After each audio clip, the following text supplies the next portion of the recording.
prayer book. The first prayers before teaching, homage and praise to Shakyamuni Buddha. And if you're following on your phone, it's the first prayer. To the founder, the endowed, transcendent destroyer, the one gone beyond, the foe destroyer, the completely perfected, fully awakened being, perfect in knowledge and in good conduct, Siddhartha, knower of the world, supreme guide of human beings to be tamed, teacher of gods and human beings, to you, the completely and fully awakened one, the endowed, transcendent destroyer, the glorious conqueror, the subduer from the Shakya clan, I prostrate, make offerings, and go for refuge. To the founder, the endowed, transcendent destroyer, the one gone beyond, the foe destroyer, the completely perfected, fully awakened being, perfect in knowledge and in good conduct, Siddhartha, knower of the world, supreme guide of human beings to be tamed, teacher of gods and human beings, to you, the completely and fully awakened one, the endowed, transcendent destroyer, the glorious conqueror, the subduer from the Shakya clan, I prostrate, make offerings, and go for refuge. To the founder, the endowed, transcendent destroyer, the one gone beyond, the foe destroyer, the completely perfected, fully awakened being, perfect in knowledge and in good conduct, Siddhartha, knower of the world, supreme guide of human beings to be tamed, teacher of gods and human beings, to you, the completely and fully awakened one, the endowed, transcendent destroyer, the glorious conqueror, the subduer from the Shakya clan, I prostrate, make offerings, and go for refuge. When, O supreme among humans, you were born on this earth, you paced out 7 strides, then said, I'm supreme in this world. To you who are wise then, I prostrate. With your bodies, forms supremely pure, wisdom ocean like a golden mountain, fame that blazes in the 3 worlds, winner of the best, Lord, to you I prostrate. With the supreme science, face like spotless moon, colour like gold, to you I prostrate. Dust free like you, the 3 worlds are not. Incomparably wise one, to you I prostrate. The Saviour having great compassion, the Founder having all understanding, a field of merit with qualities like a vast ocean. To you, the one gone to dustness, I prostrate.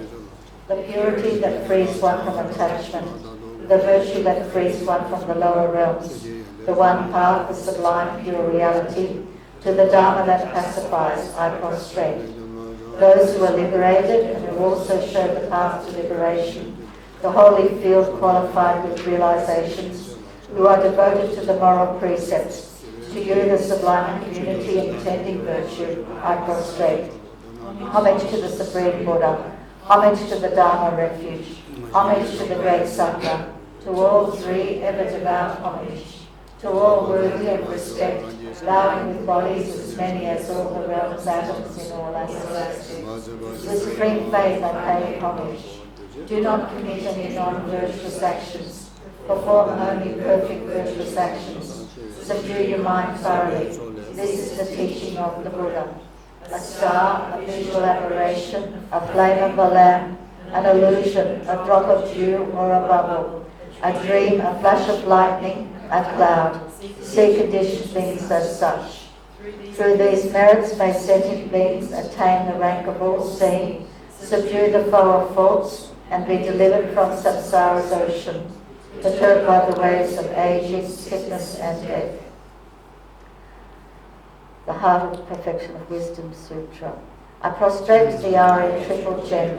Thus did I hear at one time. The Bhagavan was dwelling on the massive Vulture's mountain in Rajgriha, together with a great community of monks and a great community of bodhisattvas. At that time, the Bhagavan was absorbed in the concentration on the categories of phenomena called profound perfection.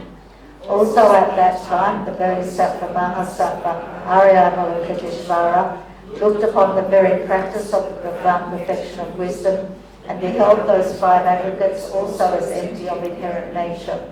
Then, through the power of Buddha, the Venerable Shariputra said this to the bodhisattva Mahasattva Arya Avalokiteshvara: how should any son of the lineage train who wishes to practice the activity of the profound perfection of wisdom?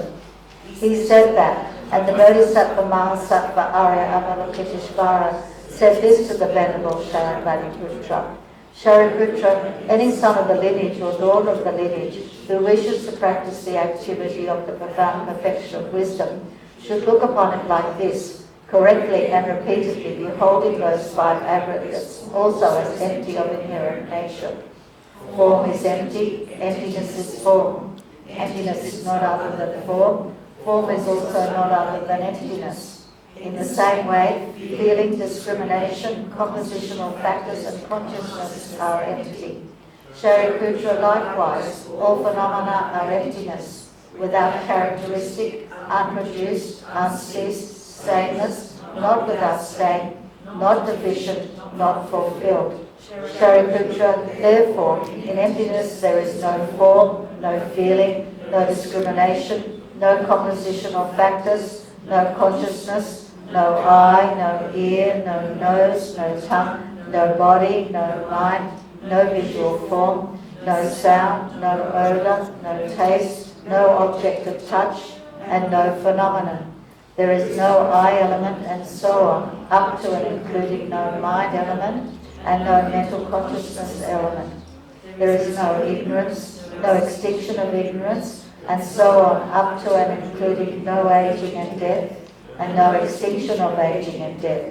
Similarly, there is no suffering, origination, cessation and path. There is no exalted wisdom, no attainment, and also no non-attainment.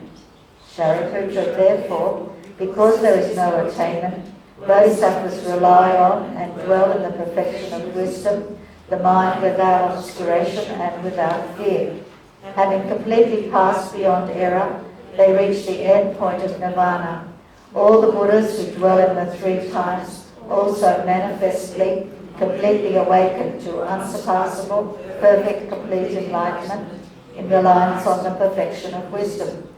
Therefore, the matter of the perfection of wisdom, the matter of great knowledge, the unsurpassed matter, the matter equal to the unequaled, the matter that thoroughly pacifies all suffering, should be known as truth, since it is not false. The matter of the perfection of wisdom is declared, Tayata Om Gati Gati Paragati Parasamgati Bodhisoham.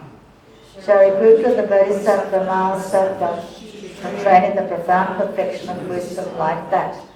Then the Bhagavan arose from that concentration and commended the Bodhisattva Mahasattva Arya Avalokiteshvara, saying, well said, son of the lineage. It is like that, it is like that. One should practice the profound perfection of wisdom, just as you have indicated. Even the Tathagatas rejoice. The Bhagavan, having thus spoken, the Venerable Shariputra, the Bodhisattva Mahasattva Arya Avalokiteshvara, those surrounding in their entirety, along with the world of gods, humans, asuras and Gandhavaras, were overjoyed and highly praised that spoken by the Bhagavan. Prayer to the line-faced Dakini. I prostrate to the gathering of Dakinis in the three chakras, who abide in the holy yoga of using space. By your powers of clairvoyance and magical emanation, look after practitioners like a mother her child. Aka samara sajrata samaraya, aka samara sajrata samaraya, samara sajrata samaraya.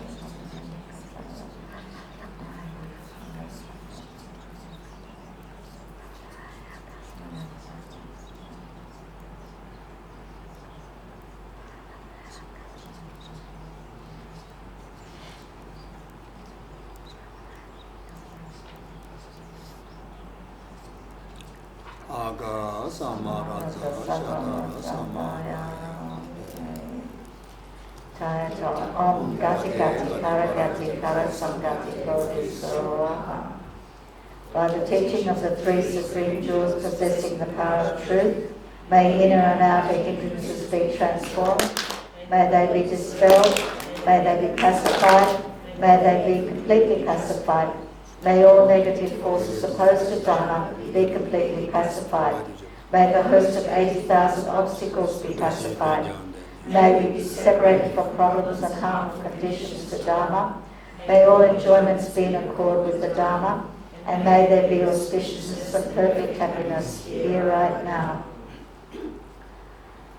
Praise to Manjushri. Obeisance to my Guru and Protector Manjushri, who holds to his heart a scriptural text symbolic of his seeing all things as they are, whose understanding shines forth as the sun, unclouded by defilements of traces of ignorance, who teaches in 60 ways with the patient love of a father for his only son, all creatures caught in the prison of samsara, confused in the darkness of their ignorance, overwhelmed by their suffering. You, whose rain of light thunder, Dharma, arouses us from the stupor of our delusions and frees us from the iron chains of our karma, whose powerful sword of wisdom hews down suffering wherever its sprouts appear, clearing away the darkness of all ignorance, whose princely body is adorned with the 112 marks of a Buddha, who has completed the 10 stages achieving the highest perfections of a bodhisattva, who has been pure from the beginning. O Manjushri, all-loving one, with the brilliance of your wisdom, illuminate the darkness enclosing my mind, enlighten my intelligence and wisdom, so that I may gain insight into the Buddha's words and the texts that explain them.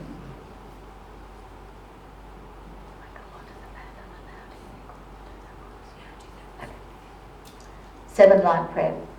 Reverently I prostrate with my body, speech and mind. I present clouds of every type of offering, actual and imagined. I declare all my negative actions accumulated since beginning this time and rejoice in the merit of all holy and ordinary beings. Please remain until the end of psychic existence and turn the wheel of Dharma for living beings. I dedicate my own merits and those of all others to the great enlightenment. Now we'll just go on to the short mandala offering.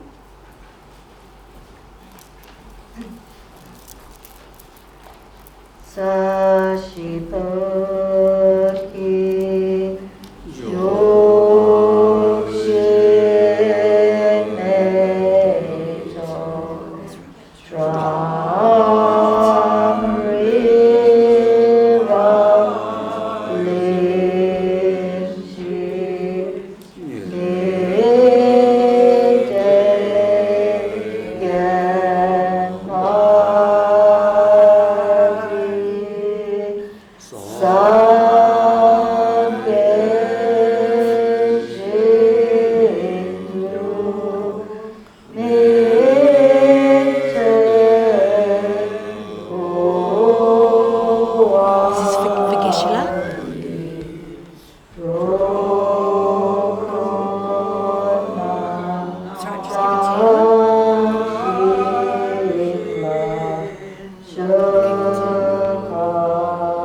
sakam niryatayami.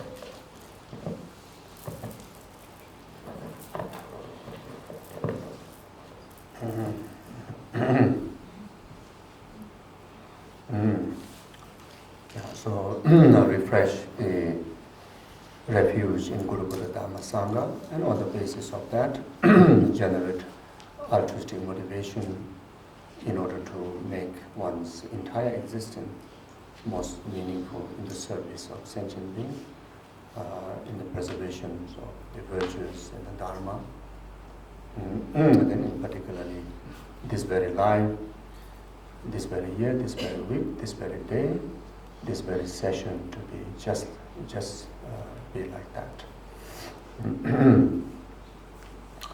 Sangye Jodon Soje Janama Janju Badu Dani Jansoje Dagi Jeje Gebe Sonam Lola Benje Sangye Lomara Esho Sangye Jodon Soje Janama Janju Badu Dani Jansoje Dagi Jeje Gebe Sonam Lola Benje Sangye Lomara Esho Sangye Jodon Soje Janama Janju Badu Dani Jansoje Dagi Jeje Gebe Sonam Lola Benje Sangye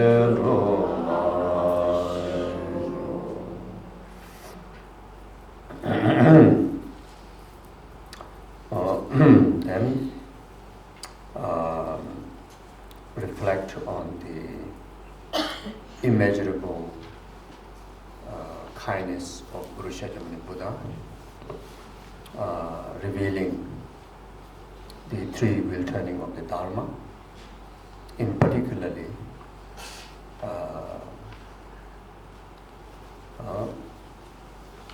propounding the teachings on the altruistic Dharma, the bodhicitta and emptiness, which no other teachers have taught in the past before Buddha, historical Buddha came into existence within this era. Because of revealing the altruistic path, make possible for us to,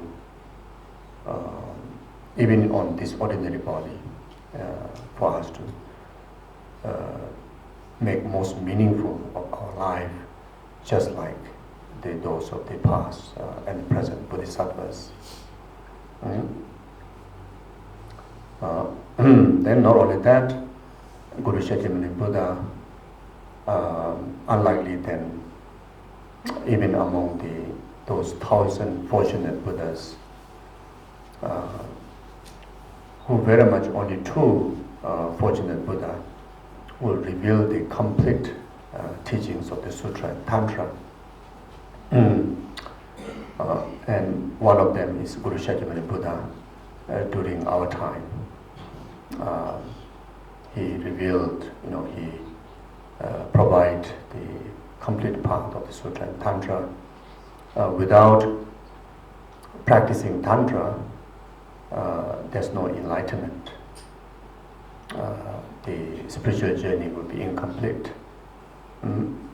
And even though all the Buddhas have no limitation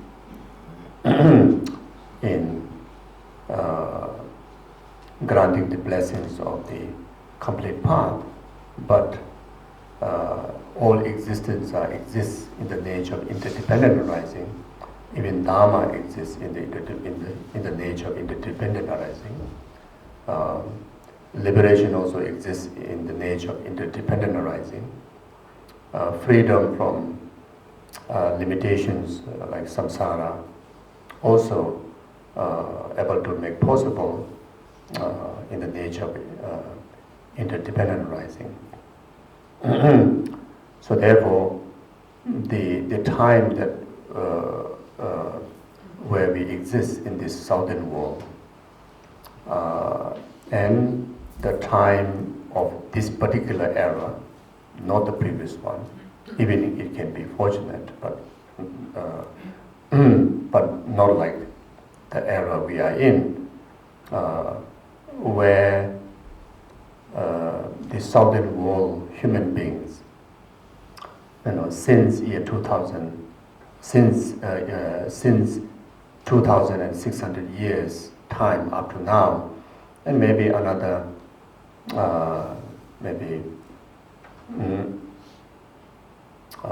in propositions of Guru Pema Sambhava and some Kala Chakra teachings, maybe another 500 or so years, the complete teachings of the Sutra and Tantra will be intact, and the interdependent condition of the collective merit that the southern world, human being carries, which you and me are also part of it, make it possible of the interdependent, conducive, meritorious condition for that complete teaching to be received, practiced, and actualize the path, including the one lifetime, full enlightenment within one brief lifetime.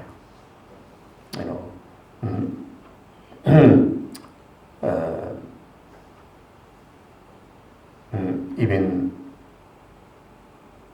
individual practitioners may be already reaching the conventional, the common age, the old age of maybe like 90, 100, and most of the, today's people, very much from 80 to 100 or so lifespan. Even they may be just one more year,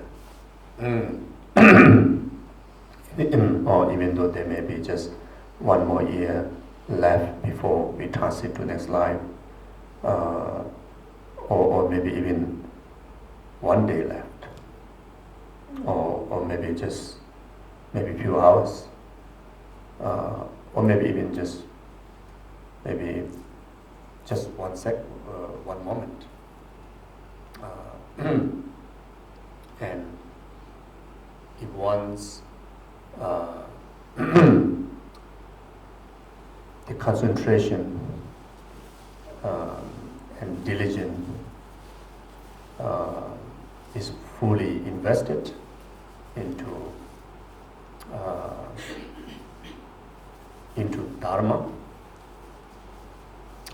that Dharma can come in the form of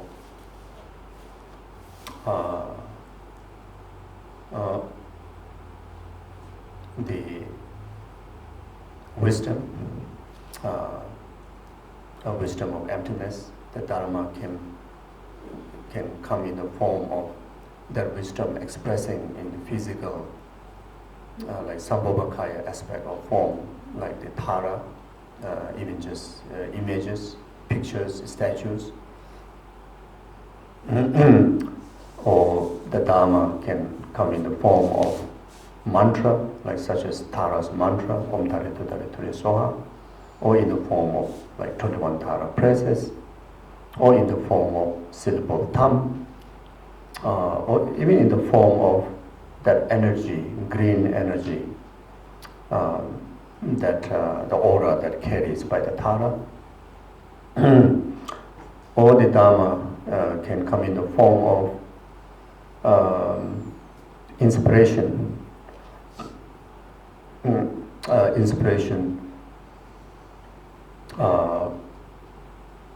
to be in the service of sentient being, inspiration to get enlightened for the benefit of sentient being, inspiration to practice, like such as inspiration to do this retreat, or the Dharma can come also in the form of just simply being present within this Sangha community,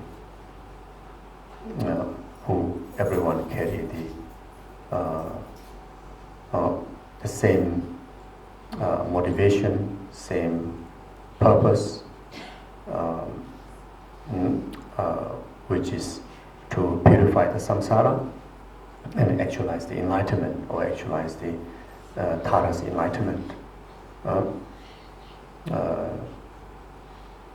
Or the Dharma can come in the form of faith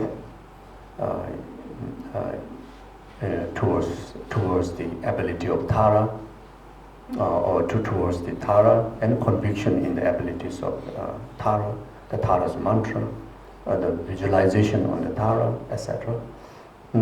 So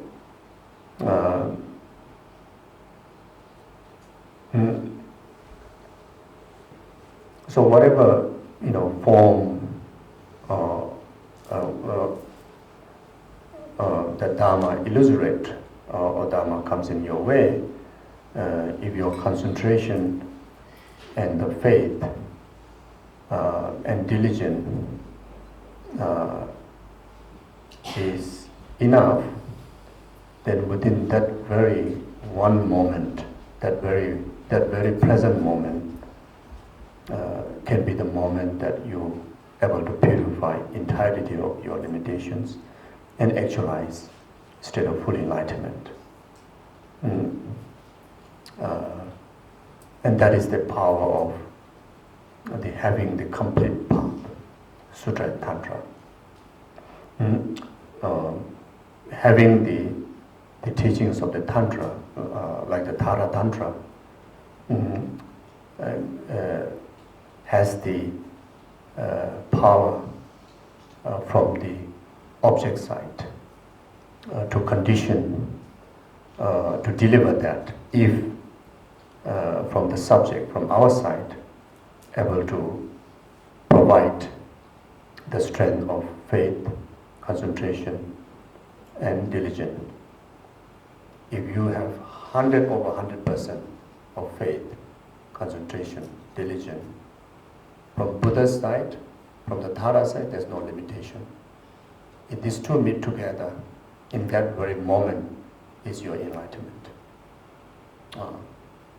So how long it takes to enlighten is, there's no limitation from the Buddha side, especially in our time, where collectively, even though individually may not have that strong karmic contribution, meritorious karmic contribution, but collectively, there's enough meritorious interdependent condition to Buddha to able to propound the complete Dharma, including the Tara Tantra, So, from our side, from our individual side, that's the matter now. How quickly we want to get freedom from the bondage of karma and delusion and the samsaric aggregates. And how quickly one wish to enjoy the entirety of the qualities to bring perfected benefit to oneself and perfected tools of skillful means to bring benefit to the rest of the sentient beings. So very much depend on these three. So the strength of these three factors from outside is very poor. It may take 3 countless eons to become Buddha. Even you meet the Tara Tantra, it takes 3 countless eons. And the quickest one, in the present moment. So it's very much, enlightenment is in your hand, in each and every individual our hand. There's no complaint to Buddha. How come someone is getting enlightened faster? Maybe you must have given more blessing to that person. Why not me? So there's no complaint left towards the Buddha, he have given, completely sameness to all sentient beings, not only to us, even to the naughty cockroach. Also same opportunity, and no question about a human being, you see. So my point here is that unbelievable that Shakyamuni Buddha able to dedicate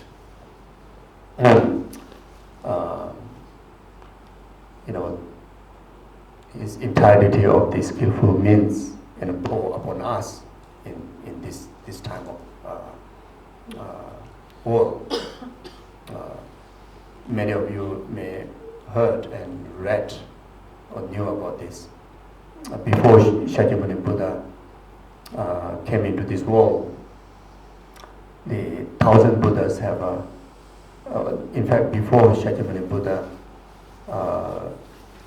emanated in the Tushita Pure Land, which is the life before Siddhartha, the 1,000 Fortunate Buddhas has a conference during this era, which is called the 5 degenerated era. Which one of the 1,000 Fortunate Buddha going to go and benefit or save the living being by revealing the Dharma? And except Shakyamuni Buddha, none of the Buddhas says, I won't able to handle the human being of this time. All the Buddha kind of, I think, must have shaken their head like that. No, not easy. And Shakyamuni Buddha, and he says he will dedicate his time to reveal the Dharma to us. But in order for Shakyamuni Buddha to have,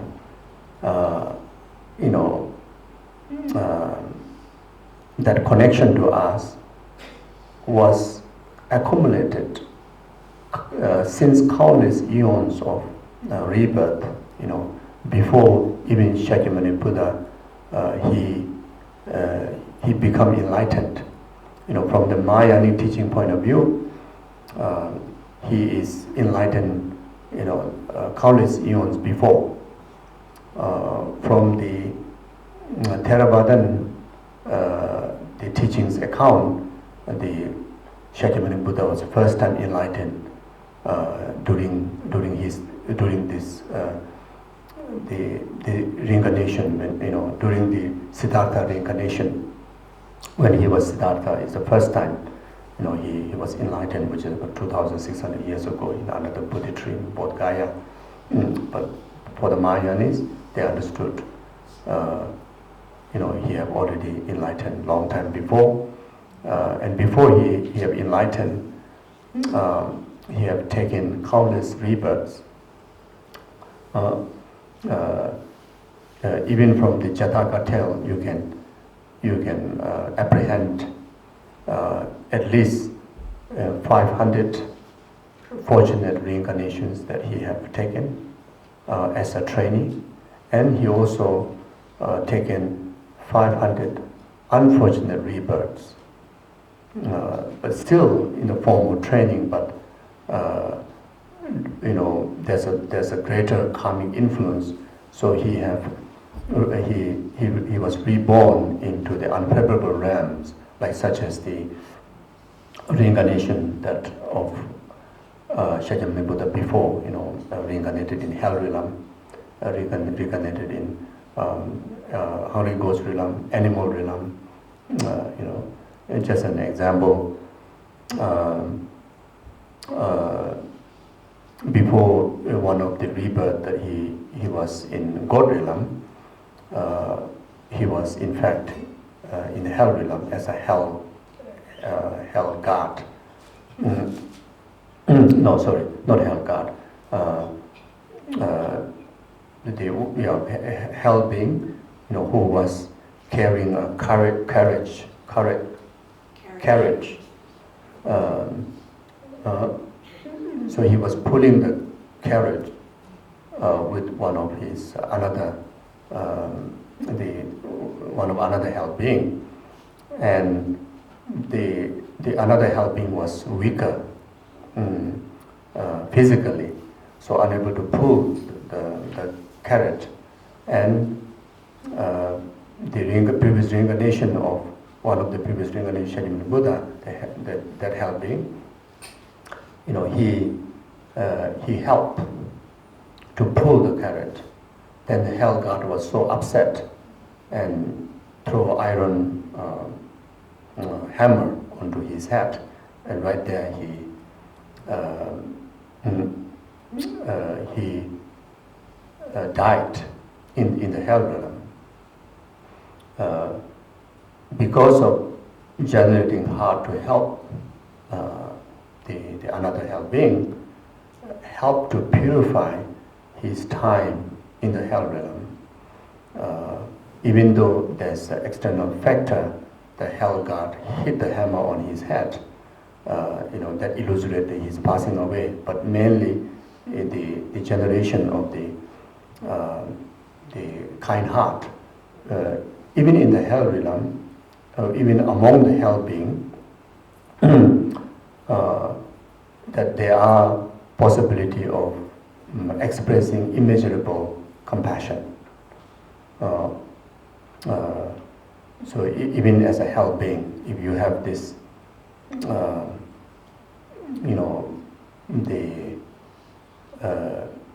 conditional, environmental conditional support is presented, then the past lifetimes habitual imprint of such as the heart of compassion, and then it is very rare, but there are possibility of able to express immeasurable love and immeasurable compassion. So that reincarnation of Shakyamuni Buddha in the hell realm, he managed to express the immeasurable compassion, and that able to purify his karma in the hell realm, and he born into the God realm. So therefore, if someone pass away, especially if we know that in their lifetime they commit a lot of negative karma, in particular, any form of negative karma, like such as killing, stealing, lying, sexual misconducts, intoxications. The heaviest karma in relation to each of them will born in hell realm, and slightly lighter than that in the Holy Ghost realm, then slightly lighter than that animal realm, then gods and demigods, and to human realm. Even you born in human realm, encounter a lot of sicknesses, then short life, etc. So we, as ordinary people, we don't have the clairvoyance to see where our loved ones, after they pass away, where they're going to get born. But even in case, even if they're born in the Lord realm, and during the 49-day period, or even after that, especially during the 49-day period, if able to, the family members able to dedicate doing immense prayers, like such as kings of prayers,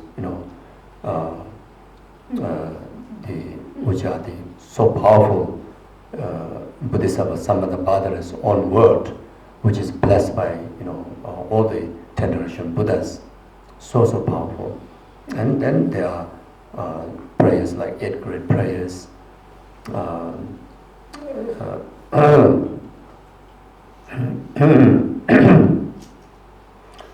then the practice of purification called Jangwa practices. So if we perform that within within 49 days, especially if we perform extensive prayers, practices in dedication to the disease of the loved one, within the first 7 days, because the first 7 days possibility they already taken rebirth. If not, then the second week. If not, then the third, fourth. By 49 day, they will take the rebirth. So within 49 days, by the conducive conditions of powerful prayers, meritorious prayers, can able to divert their karma.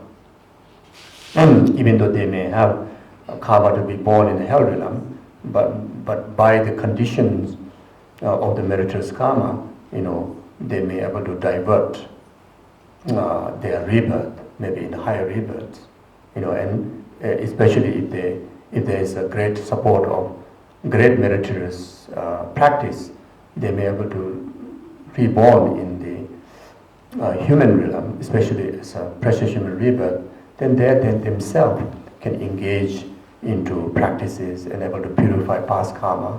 Then completely from the root, they can purify the any potential to be reborn in the lower realms. But if in case they already reborn, let's say after 49 days, if they already reborn even in the hell realm, then if the family members continue to dedicate, prayers, not just like a 1 year anniversary, but daily, whatever form of practices, as extensive practices as possible, then that will condition, like the previous Shakyamuni Buddha's reincarnation was conditioned by, the meritorious condition as well as the potential he carried from the past lifetime, able for him to purify the hell rebirth and reborn in the God realm,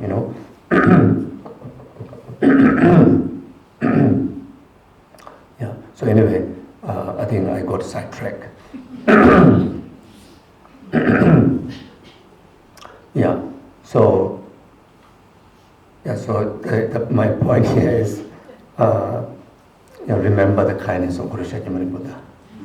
Yes, remember the kindness of Guru Shakyamuni Buddha. Oh yes, then I think my real point here, which is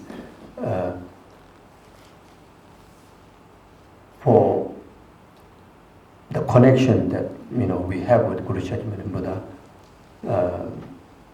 that Guru Shakyamuni Buddha himself worked tirelessly for limitless lifetime in the past, made aspirational prayers and dedications of his merits, which result that him to have the courage, or him to have the karmic assignment to descend into the southern world this very time of the era, and where he revealed this complete Dharma, including of the Tara Tantra, the Tara practice we're going to do, the sadhana, Tara sadhana, including Tara mantra,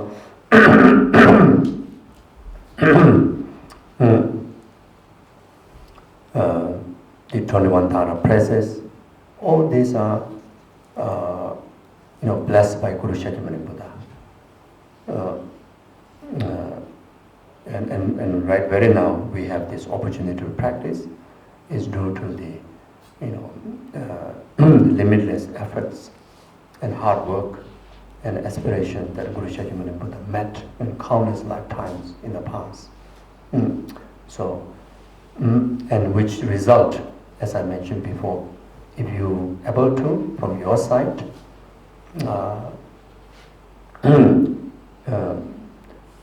even possible to get enlightened within that very moment, and if not, within this very session, if not, within these 2 days retreat.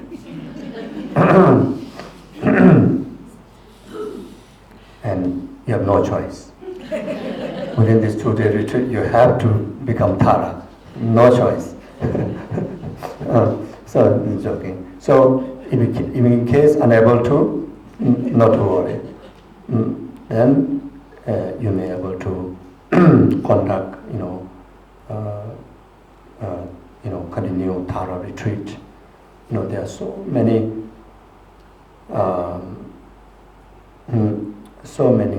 choices of practices outlined for the benefit of our enlightenment, such as recitations of the Tara mantra, like even 100,000 times. And then, okay. So this is my karma.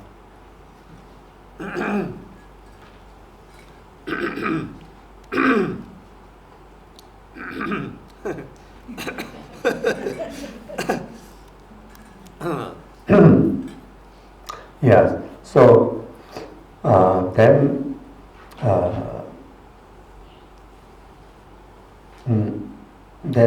you can accumulate the Tara mantra as a retreat, 600,000 times. Then 800,000.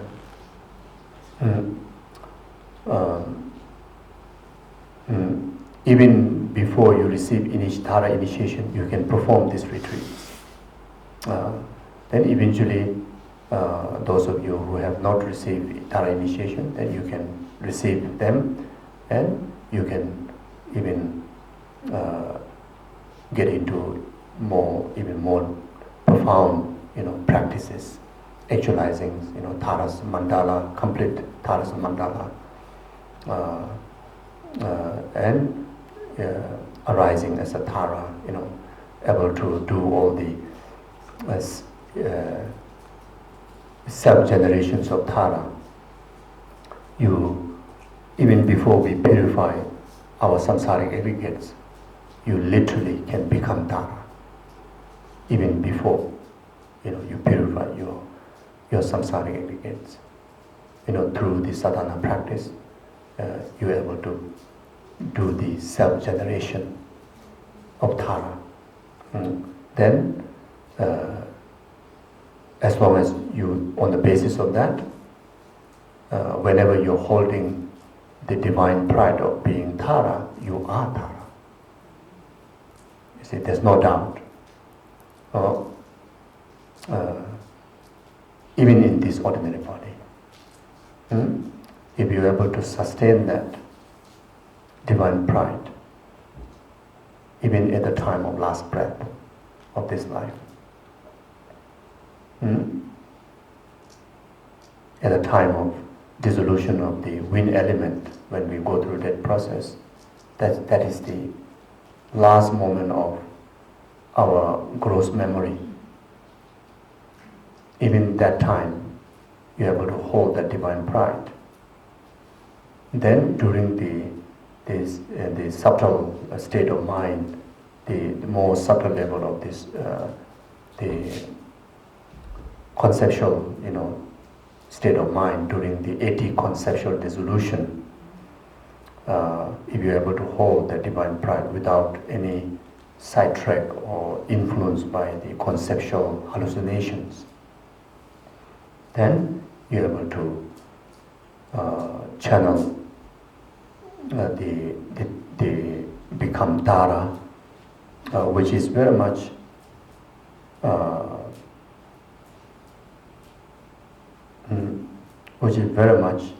we call as a son, mother and son. So that become Tara is the son.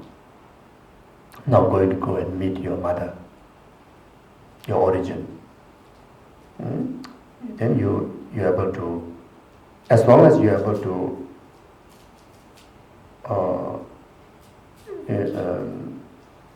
pass through the anti-conceptual dissolution period without sidetrack, once you reach to the white appearance, red appearance, black appearance, then no problem. Then there's no obstacle to sidetrack. the white appearance, red appearance, black nail appearance during the death process, naturally there's a arising of, subtly, not in the grosser level, but subtly, the entire our system is in fact abide by all the positive imprints that we have left from the past, and that serve very conducive, blessed environment to sustain the sun, the Tara. Then, when the clear light, natural clear light occurs, which is the mother Tara, the mother, when the natural clear light occurs, which everybody, without asking, the natural clear light comes in our way. Because of the factor that you created as a son or the daughter, the Tara, from your, the continuous habitual, the divine pride that you hold, from now all the way there. Don't even need to interpret, don't even need to understand the characteristic of the clear light. When you meet the natural clear light, you meet the resultant, or you meet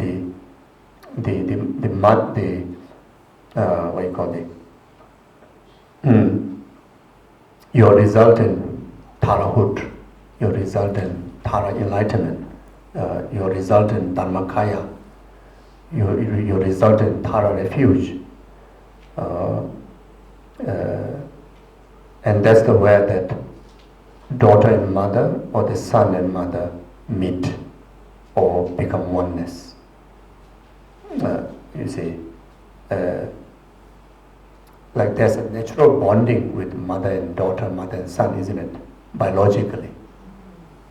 In whatever relationship you may have, but mother and son, karmically, biologically, there's a special chemistry.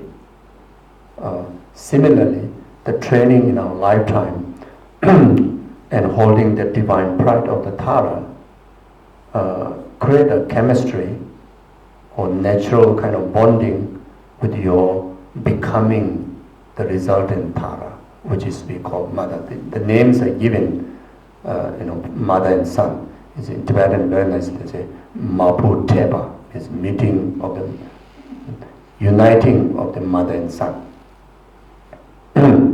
And the job for us in our lifetime is, once you meet Tara practice, then try to stay as inseparable as possible through your body, speech and mind. Whatever sound you hear Tara mantra. Whatever thought arises, Tara's thought. Whatever physical aspect you have is the Tara's manifestation, or the Tara's body. So in other words, you become Tara. So once you receive initiation, then you do that more extensive creations of Tara. But even before you receive initiation, you can still practice. Not the way how you gradually becoming Tara, but you very much see you and Tara oneness.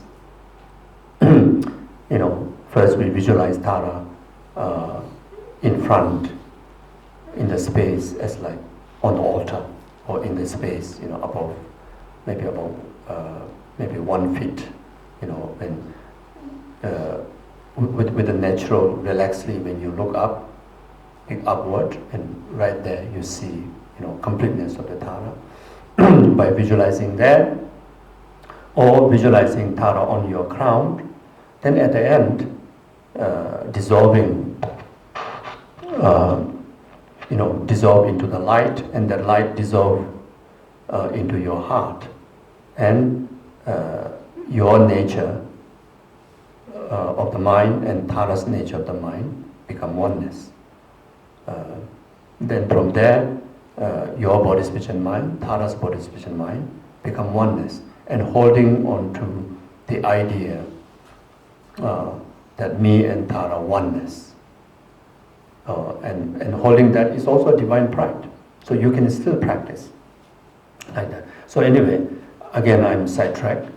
So later we will go through the sadhana. The visualizations are very clearly stated there, so that you can follow them and you can practice. So the main point is that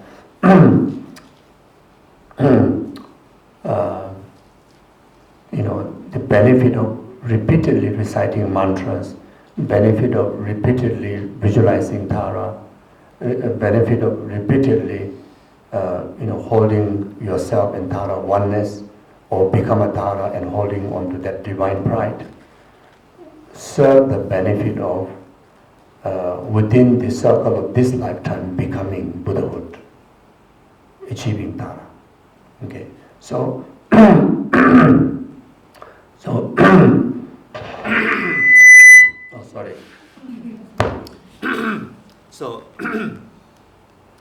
oh sorry. If you manage, then you can actually activate clear light while you're still alive. Now, you see, without activating clear light, enlightenment is not possible. Without activating clear light, enlightenment is not possible. So the activation of clear light only possible through tantric practice, not from sutive practice. So the activation of clear light, you see.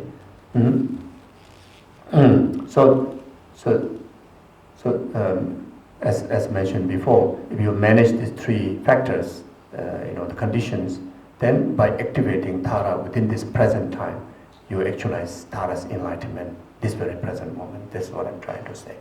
Okay, and all these are due to the blessing of Buddha. So the point is, remember the kindness of the Shakyamuni Buddha. Then here I make salutation to Guru Shakyamuni Buddha. Then after that we'll recite 4 lines prayers to make salutation to the lineage gurus. Again, as I mentioned yesterday, the Guru is the nearest, most favorable channel to receive the blessings of the deities, blessings of the 10 generation Buddhas. That's the reason why Guru Yoga is so important. Why Guru Yoga practice serves as a foundation to all the good qualities. That's the reason Guru Yoga is the creator of our resultant enlightenment. So because of that, so when we do that, then whatever energy through bodhisattva mind you invest for this retreat, our entirety of our existence, entirety of our body and mind will be well consecrated, well blessed, that way. So, what is that? Sanjay already done. Gamge dozen zone dawa tamje bambe cher tambe shene tuze godam de la cha ze Tony ninja zondo jobe lama zeje zeje ganje tembe ge chana be mo tenze yazo so wa debzo da gyu chinge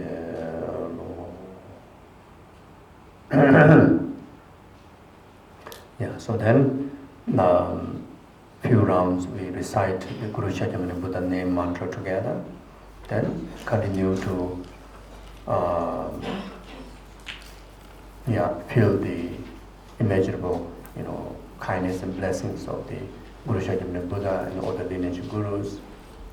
Then feel how fortunate one's life is. It's truly, truly it is, can confidently can say, the life that we have is one of the most fortunate life. Even though we are in the time of 5G generation, but even comparing with the conventionally regarded fortunate time in the past, thousands of years of past, I think our time, this time, the position of our life is, I think, most favorable. Most favorable.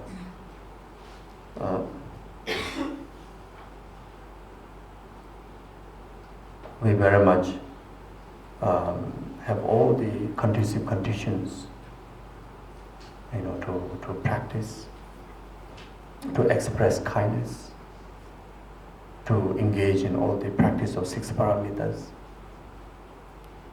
We have all the, intake of the mental faculties, especially you people, comparing like me, when I first encountered Buddhism, didn't understand at all anything. First of all, don't even know how to read and write. Then took many years to able to kind of make sense to what you're learning, the Dharma.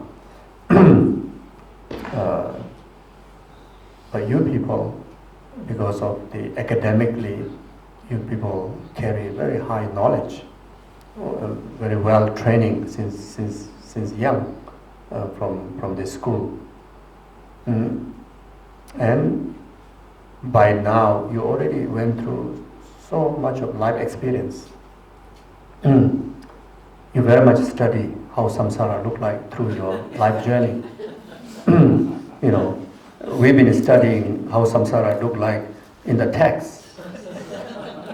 No experience the samsara with family, no experience samsara with business, no experience samsara about relationship, no experience samsara about politics.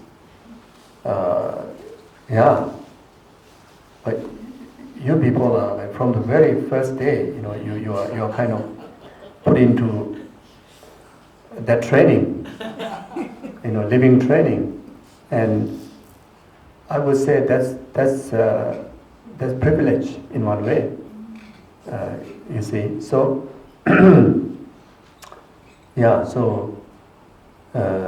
that's why for me, I don't know others, but for me, to 20, 30, maybe even now also don't really get the point, but literally took many years to understand. Thank you so much. Thank you.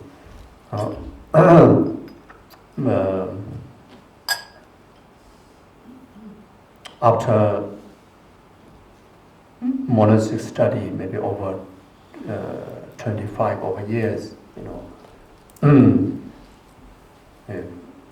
5-6 years in Kopan Monastery, then 17 years in Sera Monastery in South India. You are always with your guru. You are always, in the Sangha community. The entirety of the environment is from morning to night.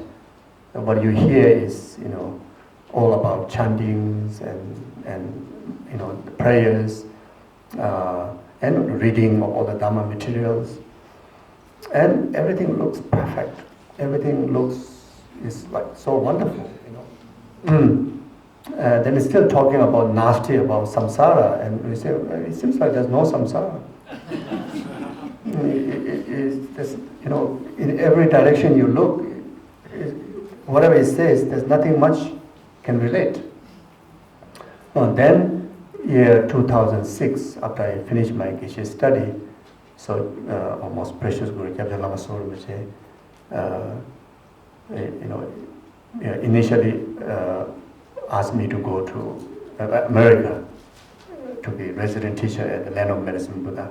But then last minute, he changed. It just says you have to go to Malaysia, to Kuala Lumpur.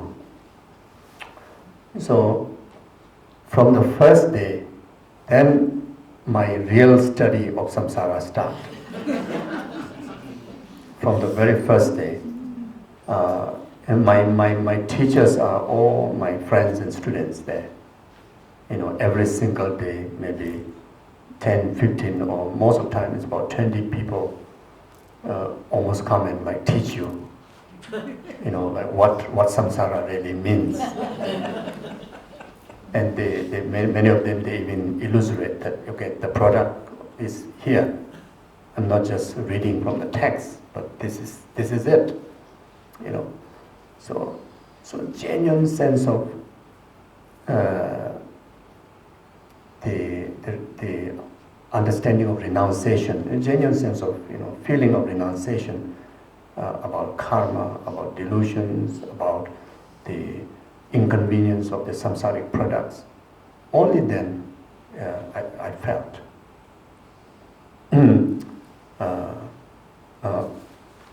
Then genuinely start to appreciate all the discussion about liberation, and also genuinely felt that how necessary that one must become Buddha, how necessary one should aspire to become Buddha to help sentient being.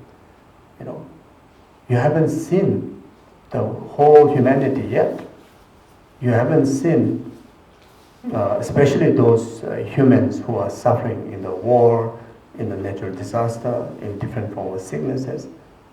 But now, right now, I'm interacting with people who are rich, who are in complete family, who are young, who are in a developed country, but still sounds like it's like hell. It's like everything is not right, everything is going wrong. It's so painful about life. Can you imagine of those of others who are in the war zone, who are in a natural disaster, who are going through, very painful death process in the deathbed. Those who are who are just pronounced that you have this and this diseases. The anxiety, the fear, what people go through. There's so many every day go through that. There's so many in the ICU, in the hospital. My earlier, about 1 year was also very much, meeting those active students who come to the center. And gradually then I was exposed to be part of the hospice care. Then I started to see even more lively. Really now, the previous one is everything is good, but still a lot of complaint about life. But now going into the hospice patients, oh Buddha, I mean, so painful to see that. Especially, I also volunteered to visit these children's, cancer patients. So painful, just to see what they go through. You see, I never get a chance to see that in monastery.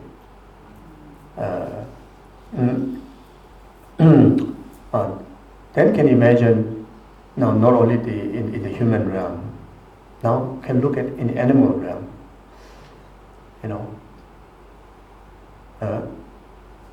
The obvious one, generally, of course, human being by nature have the suffering of dissatisfaction.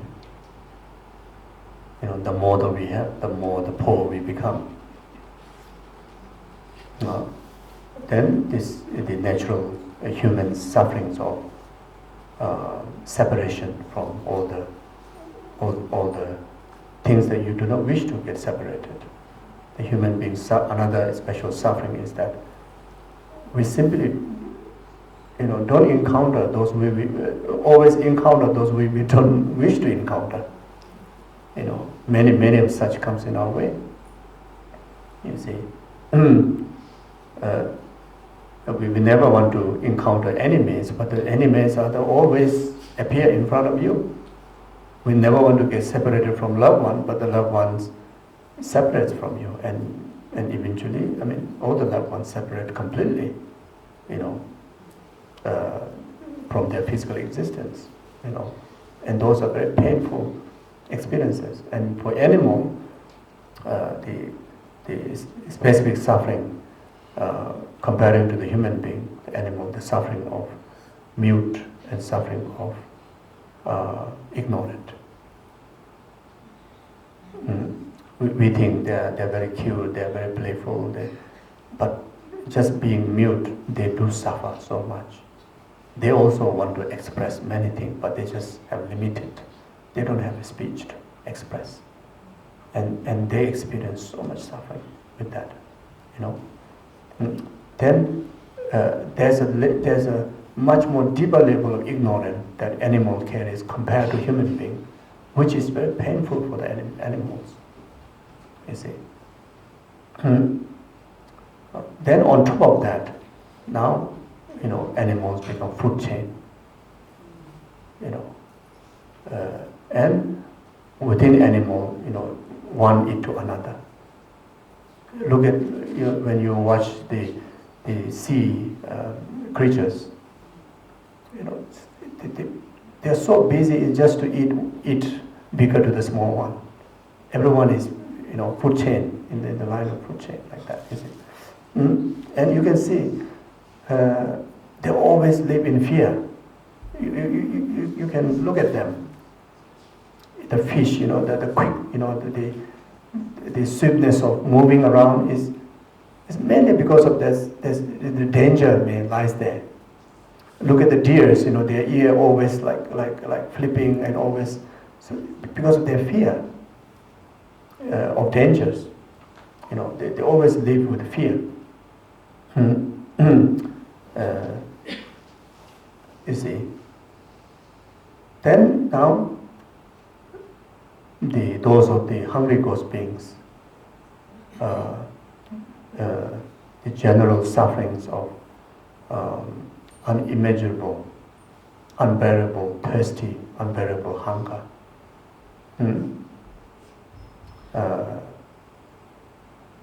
And then to the hell beings, like hot hell, cold hell. All those sufferings compared to human being is unbearable one, you see. So now, aspiring to become Buddha for the benefit of all sentient beings now really makes sense when you see so many suffering beings, even just in the human realm, even just in the circle of people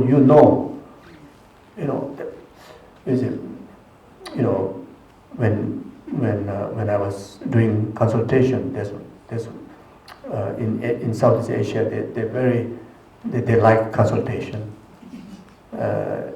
and also that's one of the way to gradually lead them to listen to the Dharma. So I did consultation. So every day minimum 20 people, and sometimes goes overnights.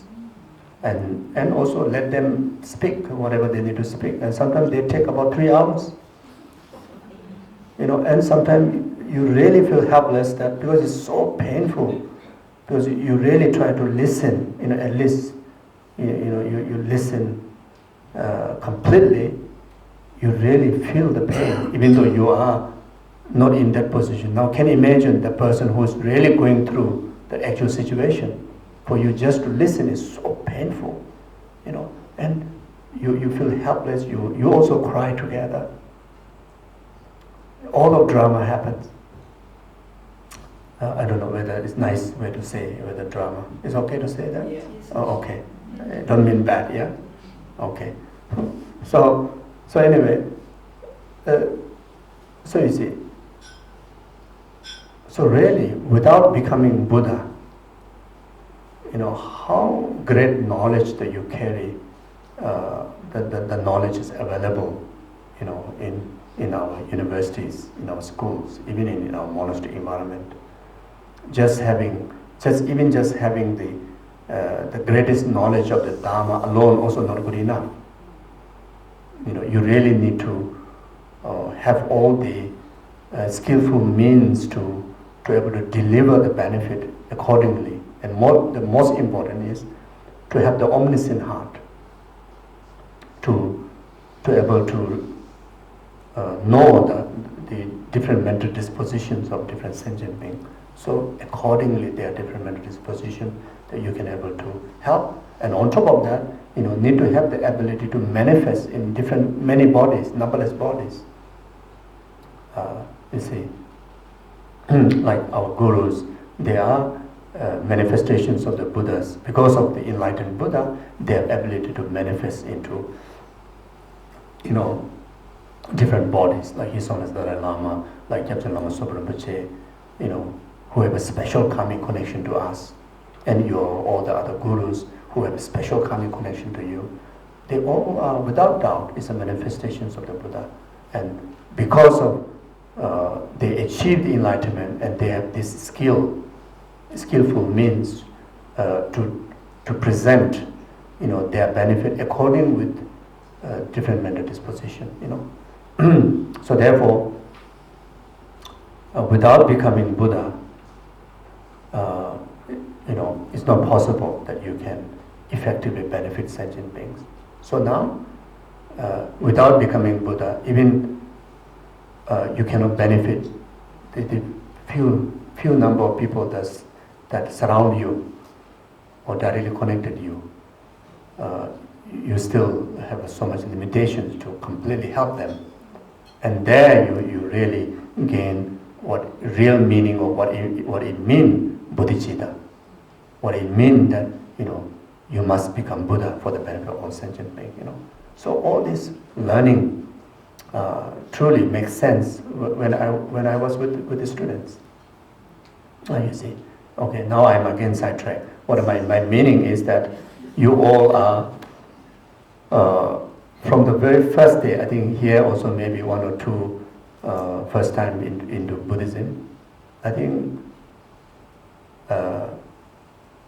even though maybe, when I speak, you can see my poor English, and also I mumble a lot, then I sidetrack a lot, but you are so smart that you actually understood what you need to understand. You really understood the point. You already got the point. You already have the summary that you can take home, take with yourself and apply into your daily life. For me, it took 20, 30 years to do that. For you, right here, you have that ability to do that. Oh, that's what I mean. You should rejoice about yourself. You should feel fortunate. Not just fortunate that Buddha and complete teaching exist, but how fortunate that you are intact with this intelligence. You see? So therefore, I must really enjoy my life. I just give my whole heart, like completely settle in this present moment. You see, just put aside all the rest of the responsibility that anyway you cannot be there during this retreat, isn't it? Maybe, be with your family, do all the calculations for your business, whatever they may be, just put aside, just enjoy with reasoning, valid reasoning. Then another main reason that you must enjoy in the present time, because death is certain, time of death is uncertain. So why worry too much? If you take good care of your body and mind now, you see, whenever we take break, do some walkings, okay? And after the session, those of you who are still staying around here, just take a walk. Very good for the body, and such a fresh air, and beautiful mountain, and mentally, you completely, eat the food of the Dharma. In the taste of, in the taste of blessing, feeling blessing. That's the taste of the Dharma food. When you eat the Dharma food, the taste, in the taste in the form of feel blessed, feel fortunate, feeling thankful to the Buddha, feel fortunate about who you are in your position. You know, that's how you enjoy. You see, yeah. So then very much try to kind of yeah.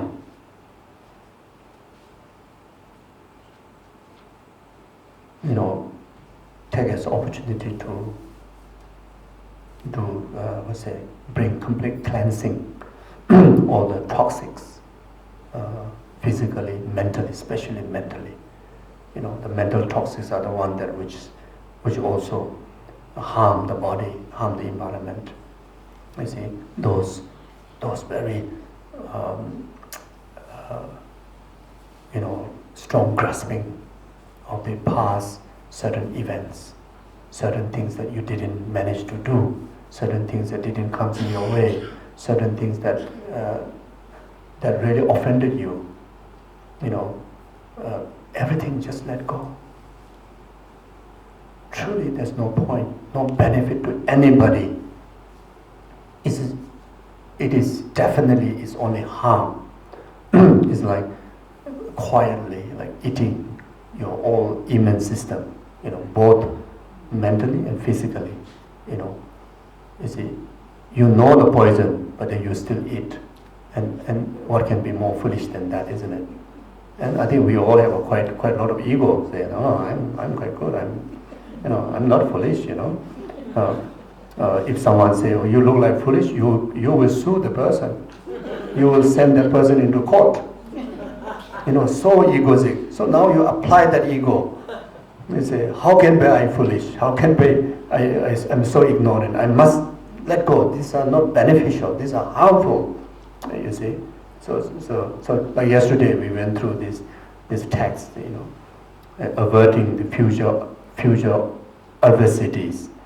You know, there are certain conversation happens between you and your obstacles, like that. Sometimes you have to say, you know, you only walk like upheld your nose like that, as if you know you are confident and you are kind of like respect yourself, but actually you are not, because you completely servant to ignorant, completely servant to the grasping.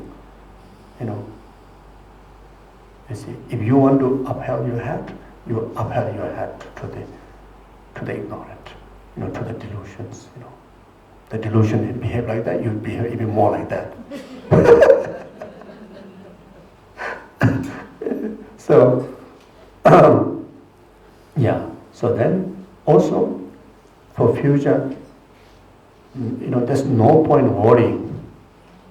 You see, when the future arrives, you give your full time, whether it's to do with the job, whether it's to taking care of your family, isn't it? And everything is a result of it is right cause and condition. And right cause and condition, you create the moment before that future arrives, which is the present moment. So the present moment time, you kind of strengthen your body and mind with all the positivities, with all the wisdoms, with all the right attitudes. All this is going to be the best tool for the success of your future coming. You know, whether to do with the job, you have a much more clearer mind, full energy, a lot of positivities, hopefulness, you know, a lot of good ideas. You see, because the condition that we accumulate in present time is not just, you know, material kind of conditions or ordinary kind of, you know, wisdoms that we are accumulating. We are actually accumulating merits. You see, we may accept or may not accept, but the key thing is success and failure very much dependent on the amount of merits. You see, sometimes we give the smartest wisdom and give 24 hours effort, every means, but then the result still fails. This is obvious in our world, even in business world, even in taking care of relationships. Sometimes even you give everything also doesn't work. So there has to be answer for that. You see, because there's a player behind the scene which is called karma, and karma has negative, neutral, and meritorious karma. When meritorious karma is fully ripened, then sometimes great achievements achieved easily. It's very easily achieved. You see, so you see there's a based on the great Indian wisdoms. Lama Tsongkhapa says, "Sonam deva mi sabanam yatos." The humans or the person who has merits, they achieve all their wishes be fulfilled when you have enough merit. You see, so during this kind of event, Dharma event, the key thing is to accumulate merit and purify negativities. As I mentioned before, just being among the Sangha, the one thing, whether you understand the lecture or not, whether you're able to do the meditation or not, but one thing, the collective environment help us to purify the negativities and help to consecrate with, those meritorious blessings. So that's without asking it will happen. But we have the opportunity to achieve more than that, which is through your own effort that play from your part, such as much as possible, purifying those negative emotions, like what I said. Forgive, forget of those all the past graspings. Applying the wisdom, even understanding they are not useful, is actually play as an antidote. Play as an antidote. You see, so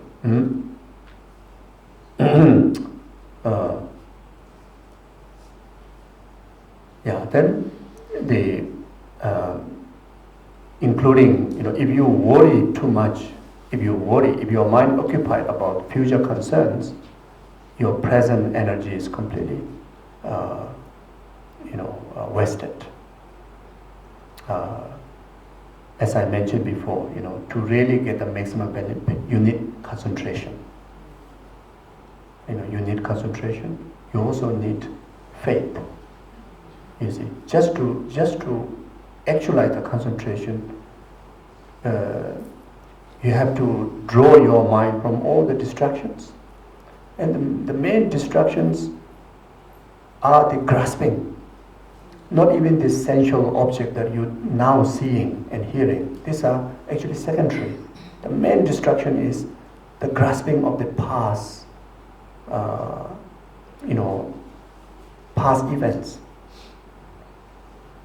Most part of our thinkings are occupied by, unable to let go of the past experiences, past events, past imprints, and especially if our mind is filled with those good ones, wonderful, but our mind mostly filled with the rubbish, full baggage, you see. Then another majority of our mind is occupied with the future concerns.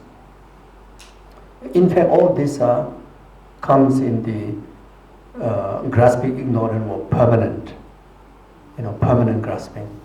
Because you already something past, you still hold on to is permanent grasping.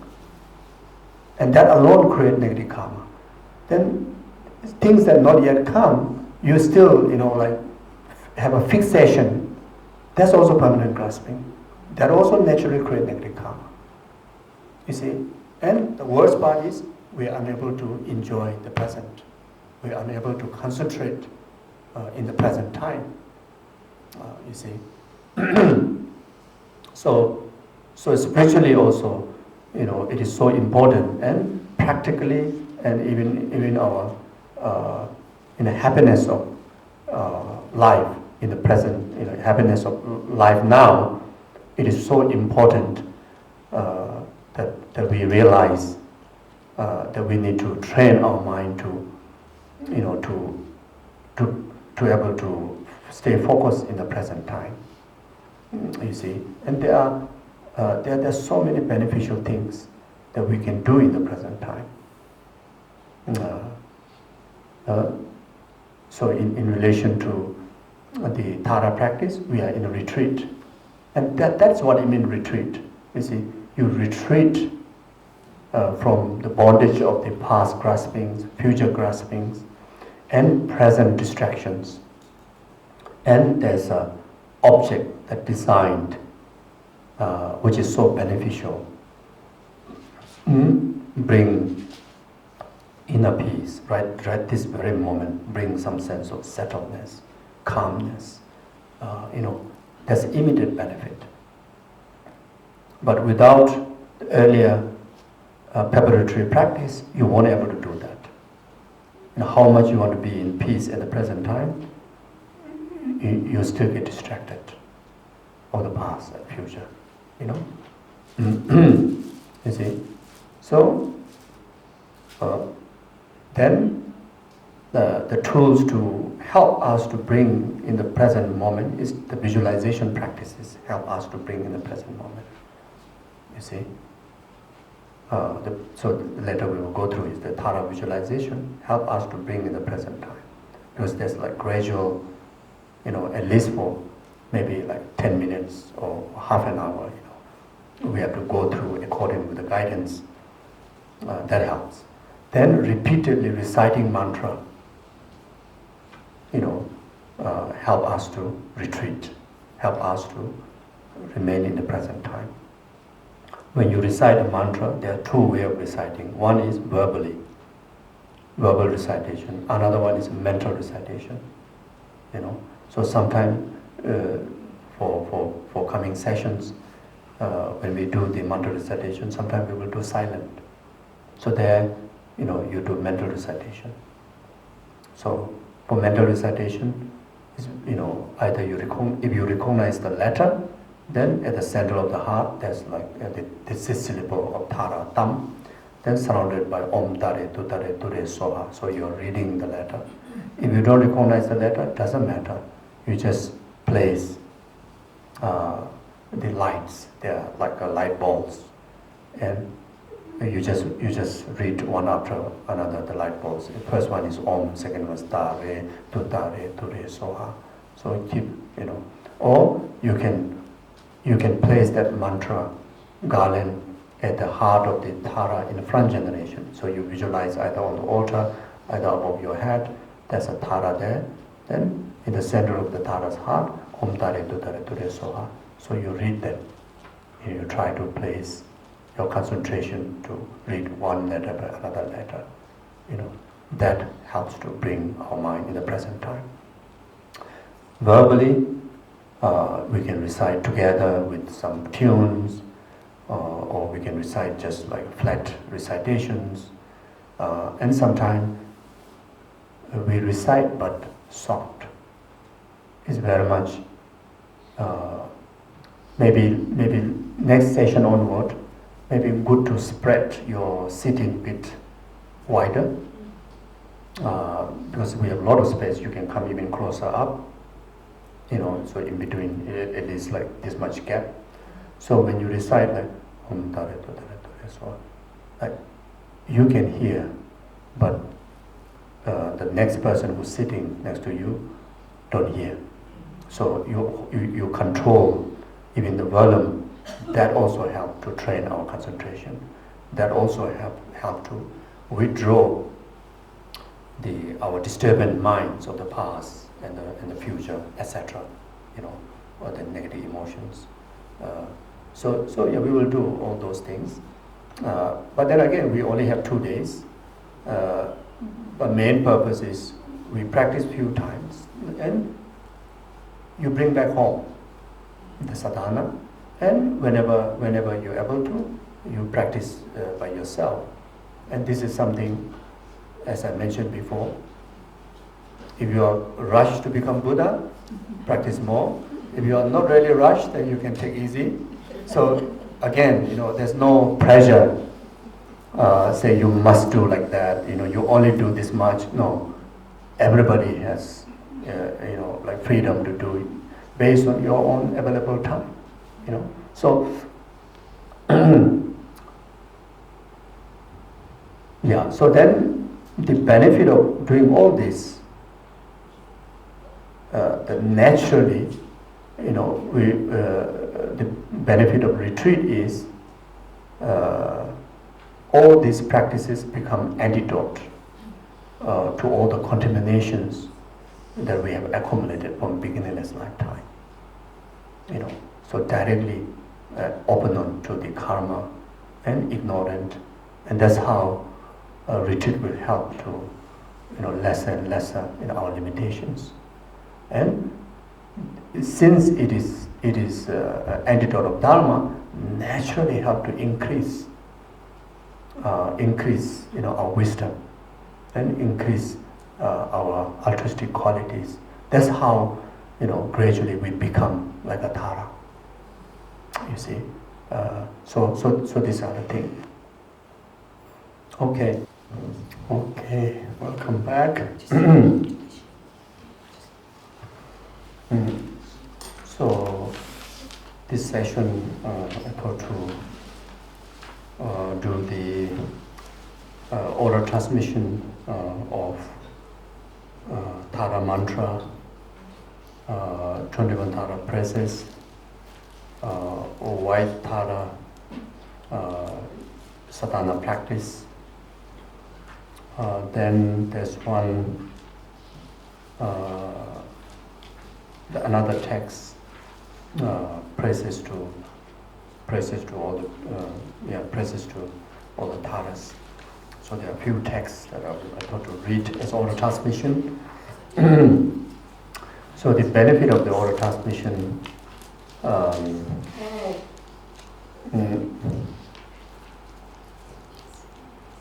after the transmission, then when you practice, such as recitations of the mantra or the praises, the impact, it becomes greater. Then in the future, when you realize emptiness, when you reach to the Arya being's level, then all the teachings and the practices that are illustrated in those mantras and prayers will naturally arise, naturally achieve by the blessing that carries through the transmission that one received in the past, like that. Then, in order to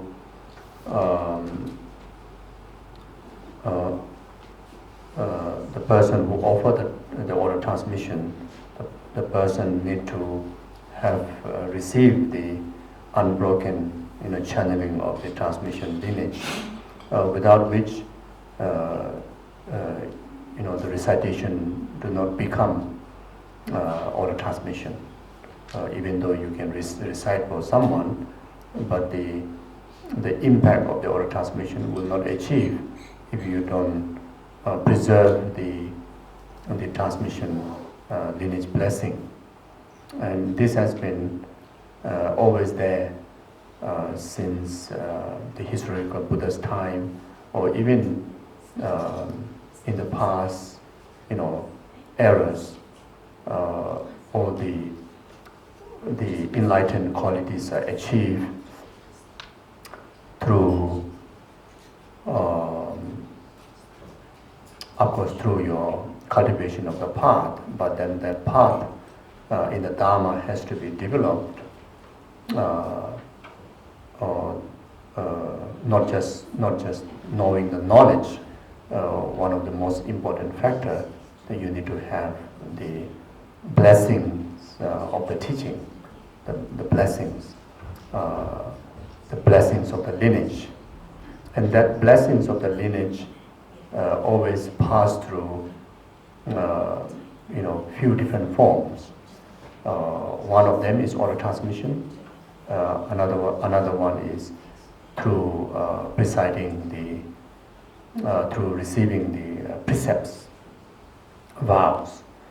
Then the another one receiving the commentary transmissions. In Buddhism, this serious practice of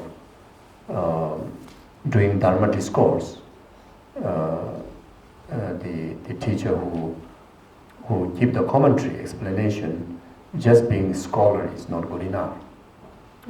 For the students' purposes for practice, for realizations of the path and liberation, then just a scholarly knowledge is not good enough.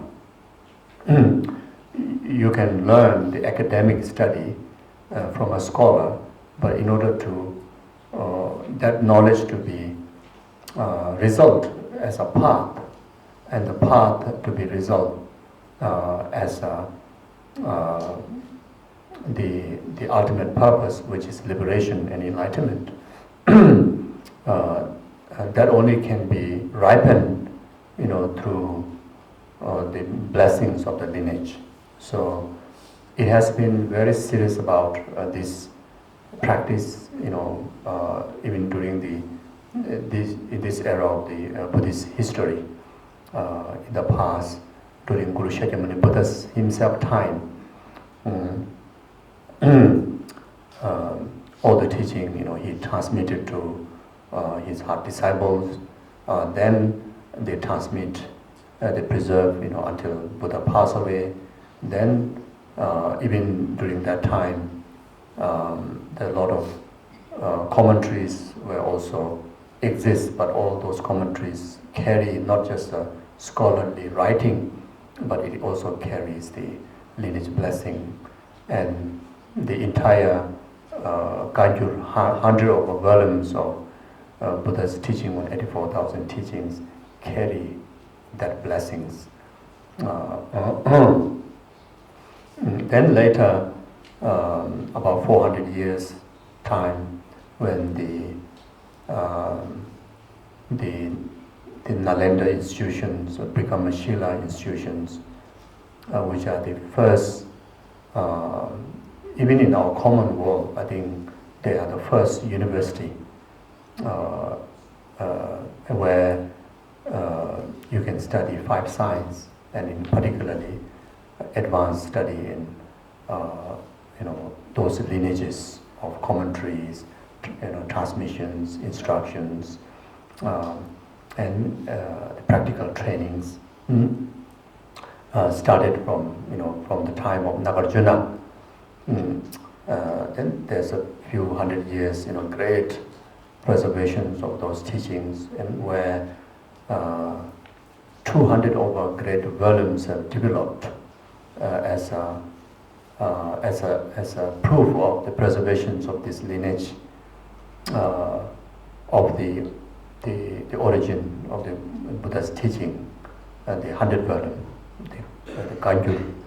Then bring into another 200 over volumes of the commentaries. Commentaries were developed by the lineage holders, like such as Nagarjuna and the 17 Pandits, by such as like Asanga, Shantideva, Dharmakirti, Buddha Palita, Adisha, etc. Then that lineage traveled to Tibet, the initial lineage of the pure, Buddha Dharma travel around maybe eight, I think around 8 centuries. I can't remember exact, but when the Guru Pema Sambhava traveled to Tibet, and more focus on the tantric, lineages. Then later in the 11th century, then Atisha, the one of the crown jewel of the learned and the yogics, and during that time in Geshela and the Nalanda University. So he traveled to Tibet after himself actualizing all the lineage blessings, and especially Atisha illustrated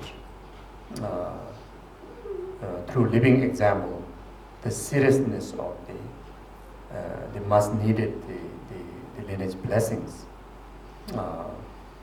Due to that reason, even though he already had 506 gurus in India,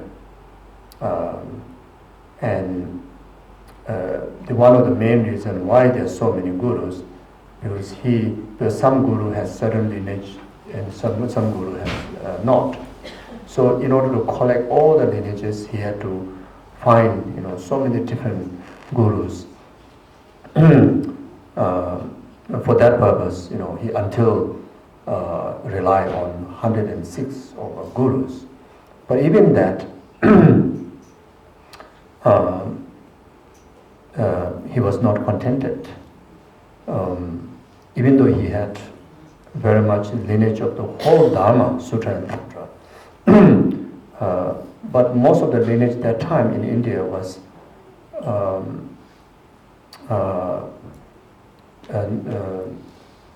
not a nearing lineage during Atisha's time.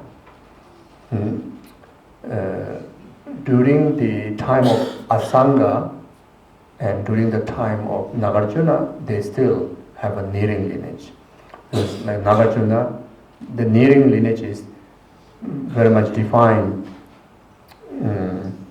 the transmission received from the founding enlightened Buddha, because all the teaching that preserved in Buddha Dharma has to be derived from Buddha, the enlightened one. Not necessarily has to be historical Buddha, Shakyamuni Buddha, but it has to be enlightened one. And that is one of the way to authenticate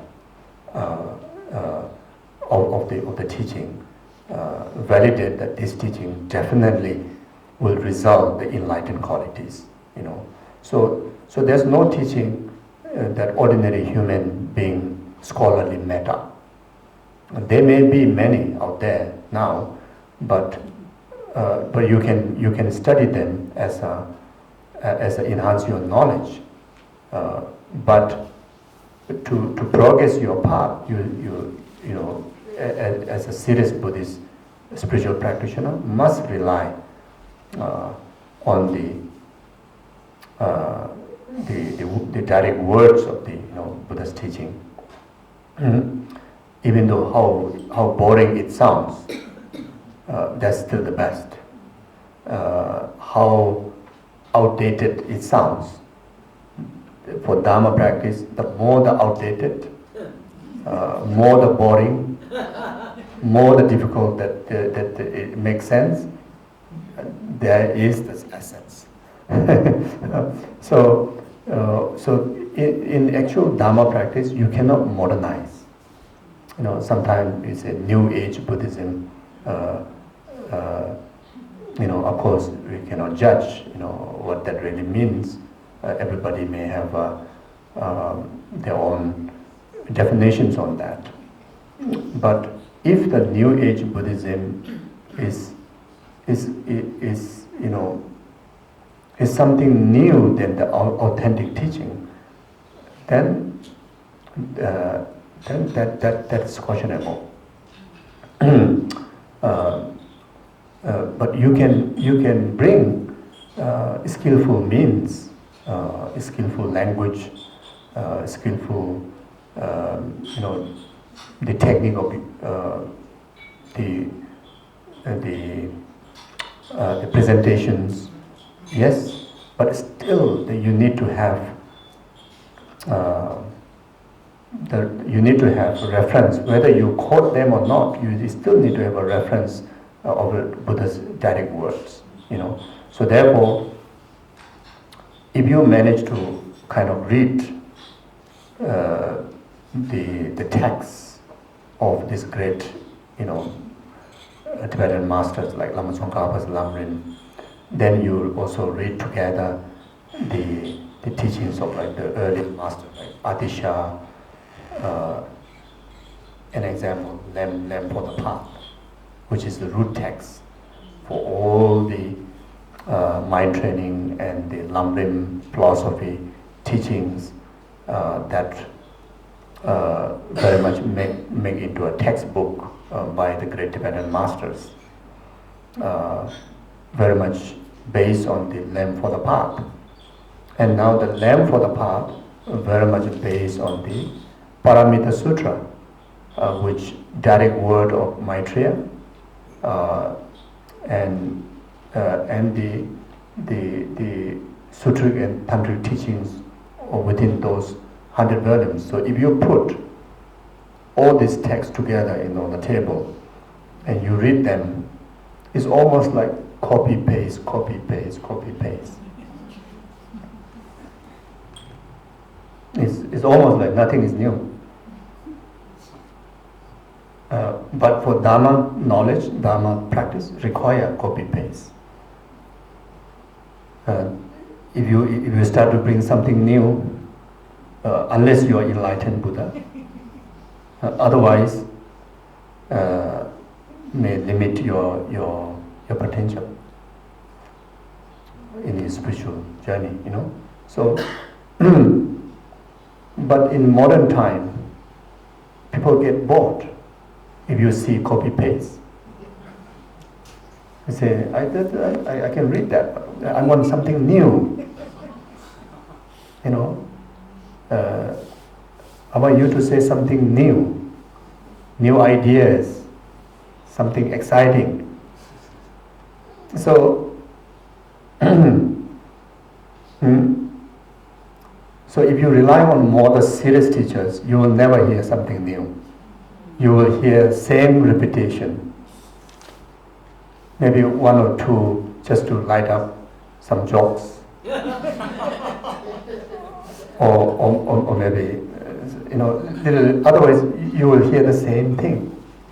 But the surprising thing is, if the listener really pursuing the spiritual benefit with total reliance on that authentic teacher, each time you listen the same word, same text, you will amaze yourself. There's a huge new wisdom is already developed, more profound, more deeper, more extensive, more conviction is like naturally gained. You will be surprised yourself. Where is this coming from? Again, ultimately, you already have Buddha potential, isn't it? You already have the similar potential as what the Guru has, what the Buddha has. The Guru's job is just keep pouring the same liquid, which is water. You plant the water this year, or you plant the water this year when the seed is just put in the ground, and you plant the water when the seed is grow up to the this size. What you plant is still the water. Then when the tree grow up already flourishing, just to maintain, still you plant the water. One thing you always plant the same thing is water, isn't it? Nowadays, of course, there's a lot of artificial things, but in ancient time, water, that's it. And even ourselves to dehydrate, to really keep our temperature right.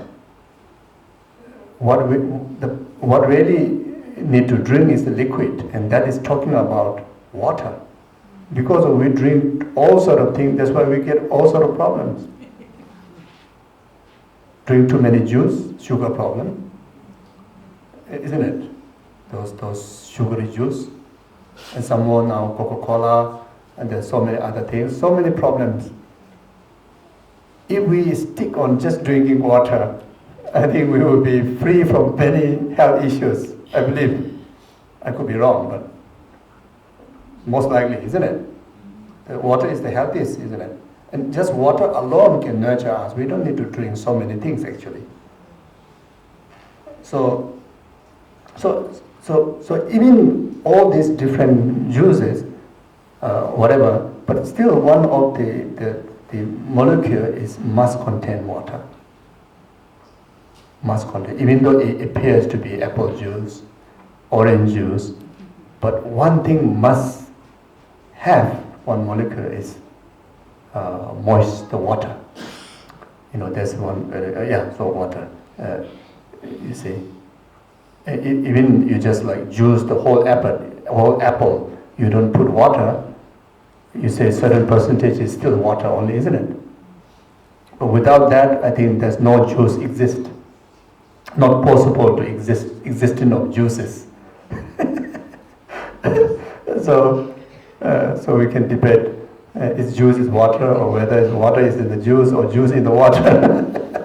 So anyway, put aside. So yes, so maybe there may be a lot of different color juices of style of Dharma teaching, but it has to contain the same that essence which is teaching. So anyway, yes, so due to keeping that lineage so purely, all these great panditas, they have enlightened within one very lifetime. All these great Mahasiddhas have enlightened within one very lifetime. Even those of the Theravadan practitioners, like in Sri Lanka, Thailand, you see amazing sign of high level of realizations, nirvana. There's amazing sign of relics. Those are the proof according to the sutra. You can define where they are. You see, so.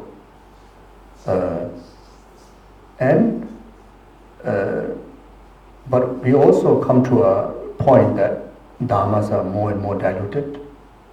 Dharmas are given very much according with the listener's expectation. You see, and sometimes we give the Dharma teaching, to draw more people, which is wrong motivation. Or to have more fun, even wrong motivation. And for that, you need to fit what people want to hear. Even though people say, I want to hear Dharma, but the expectation of that Dharma is not necessarily the Dharma what the teaching is supposed to deliver. Maybe that Dharma is like, keep praise me. Not like keep pointing out all the flaws of yours. My late teacher, Vishnu Puja, said, as a Dharma teacher, as long as you didn't manage to point out all the flaws of the student, you didn't succeed to be a Dharma teacher. You have to be able to make the student to see clearly all the negations that they have, all the limitations that they have, all the flaws of the delusion that they have, the karma that they have. Then only the antidote makes sense. All the tools or practices make sensible to them, will benefit them. You see, so so that's why, like even in this common, the topic teaching in Buddha's own word in the Paramita Sutra, then the like such as the Lamrim major subject is about talking about limitations of samsara. When we hear about karma, it's quite depressing. When you hear about hear about the samsara of our human life, that's quite depressing, And I even encountered during one of my sessions a long time ago. I was teaching, according with the Lamrim chapter, and we arrived to this talking about all the limitations, the contaminations that we carry in our aggregates. And literally said, oh, this is so depressing. And in fact, they are quite a long-time practitioner.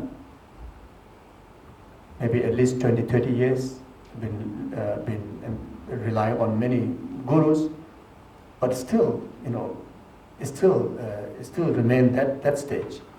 I was in the class, I was told off. It is so depressing. We already have so many problems in our normal life. Now we come here to get some refreshment, and when I listen to your teaching, it's like, wow, we have more problems. He said, please, there's something to praise us. Is there a teaching there's something to kind of uplift us with praising?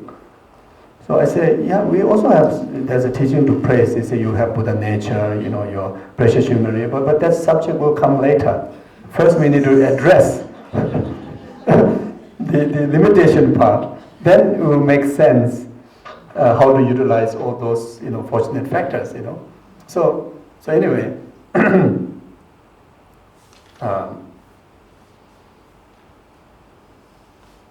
yes. So I think again I sidetrack. So now here,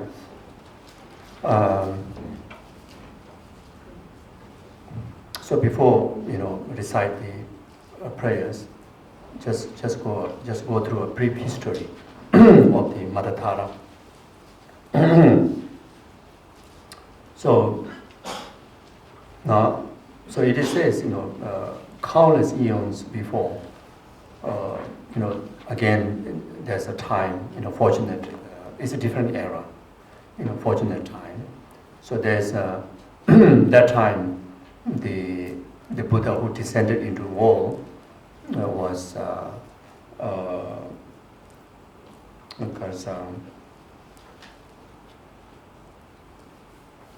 Sanjay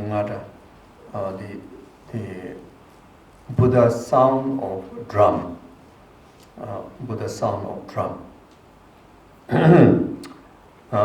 Then during that time, so there's a kingdom, and they had one princess, and the princess name is called Geshe Zopa. So in English they call Moon of Wisdom Knowledge, Geshe Zopa,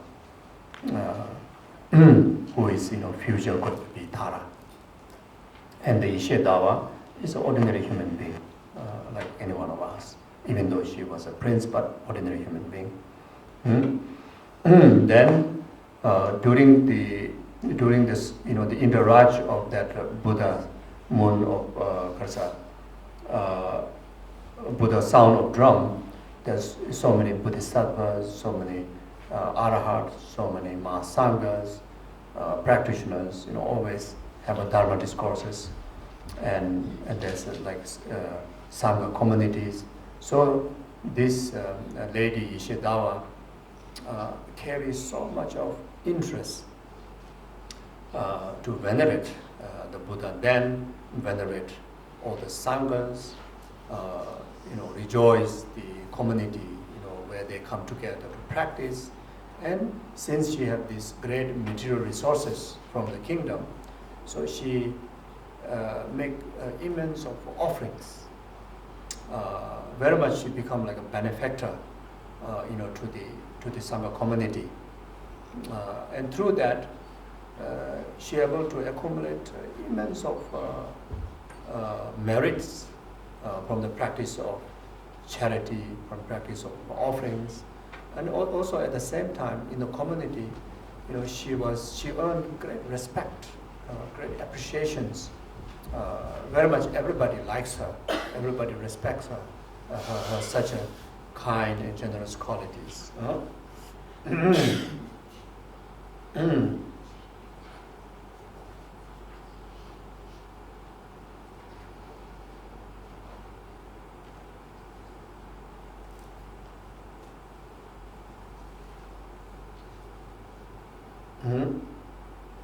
So then,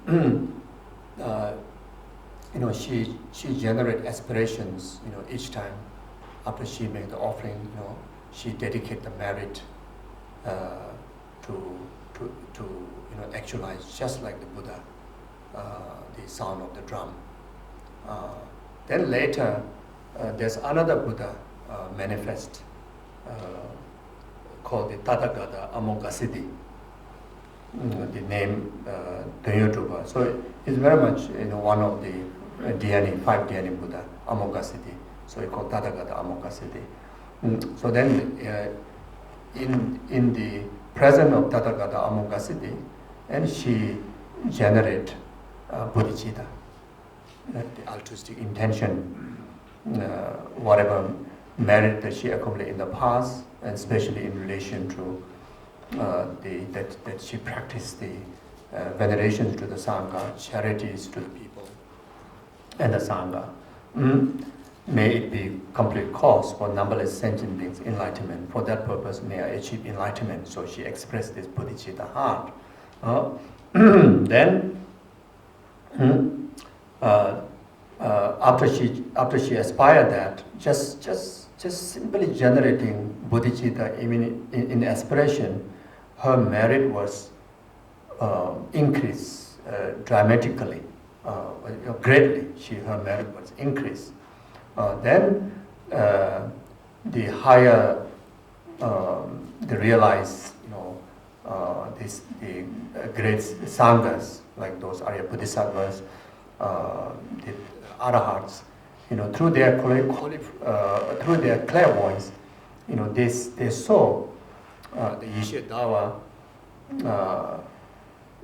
carries great potential to elevate, many beings from the suffering, and express that to Geshe Dawa. Then Geshe Dawa, of course, have a full trust in these Mahasanghas and the Bodhisattvas and Arhats. So she literally, trusted the word of her capability that mentioned to her. Then she make a promise, every morning before she eat breakfast, that she going to free numberless beings from many different forms of suffering of hunger, suffering of sickness, suffering of fear, etc., etc. So, and every morning before, so until she done that, she said she will not eat any food, so she will fast. So so every morning for days and days, months and years, she been literally go into the town. She clear the poverties of the common people. She cure, she provide all the like medical service that need to the people in her town. Then at the same time, many animals were liberated. Then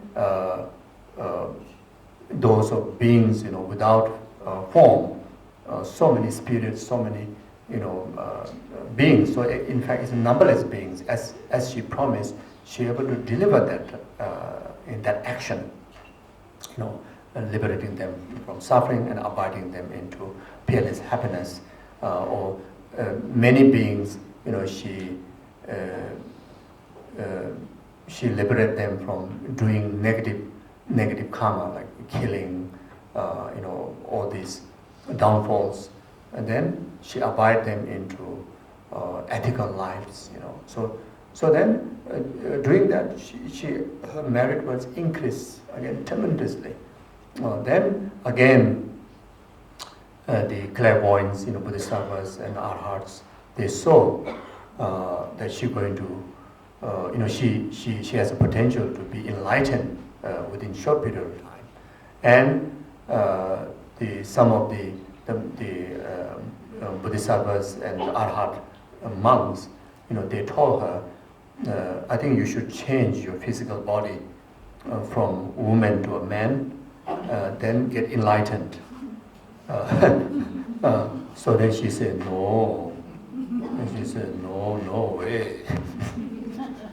So you can imagine how she said, So anyway, so she says, she said that there's so many, obvious, even though there are so many males and females have enlightened, but an obvious kind of like illustration in our common knowledge mostly appeared in the male form.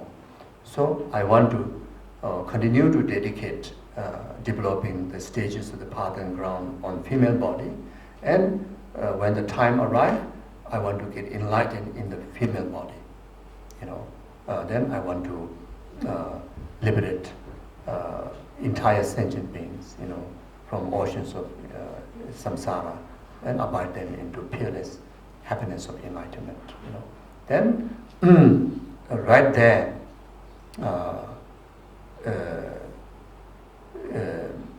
the people start to call her a liberator, because she literally liberating so many suffering people, where everybody can witness. And those those higher practitioners through clairvoyance, they see that she can able to fulfill according to her promise. Many numberless beings are liberated, and then her nickname called liberator, when she actually actualized the full enlightenment, then she was adorned with the name of Tara. Tara means liberator. Then also the Shakyamuni Buddha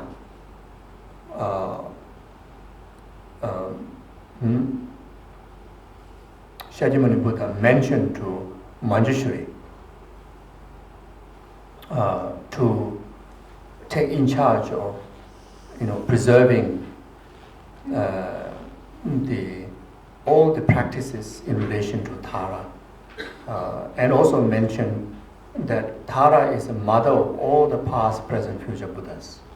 So therefore, her practice is essential and supreme. So you have to uphold the lineage. Then Manjushri, of course, passed down this lineage, and to such as Nagarjuna, then to all the Panditas, and also the lineage that which also carry through Maitreya, to Asanga, then to Atisha. So very much the blessings of the Tara is channeled down from the two major the channeling of the passing of the lineage, the profound lineage and the extensive lineage.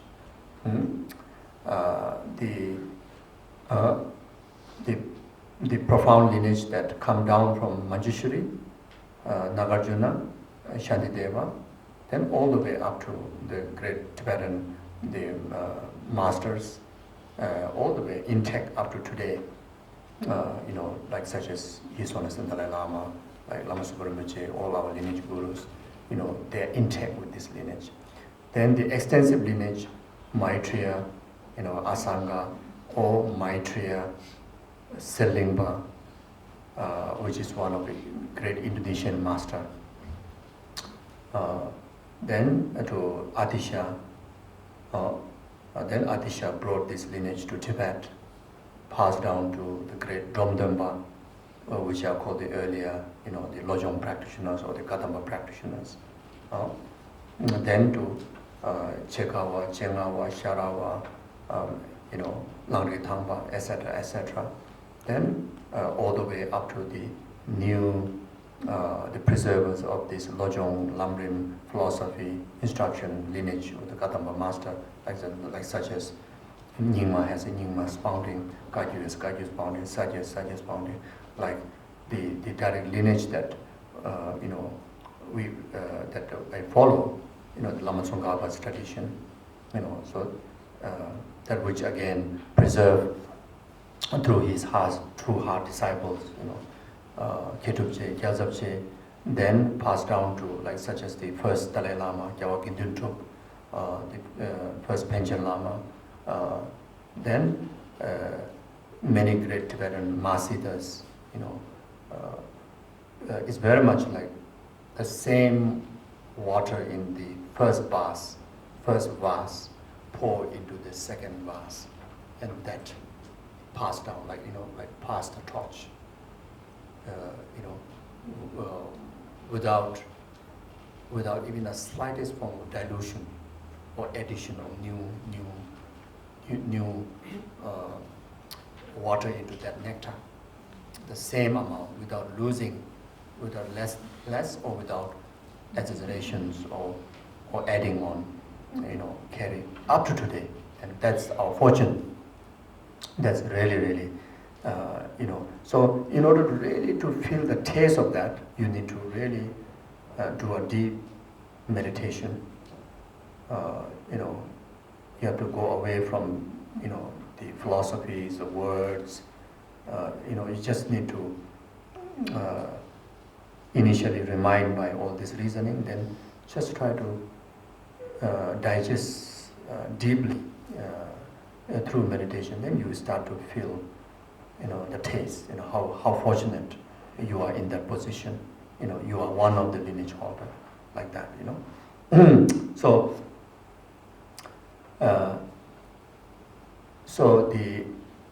So there are 25 Tara Tantras, just within the 100 over volumes of Buddha's own word.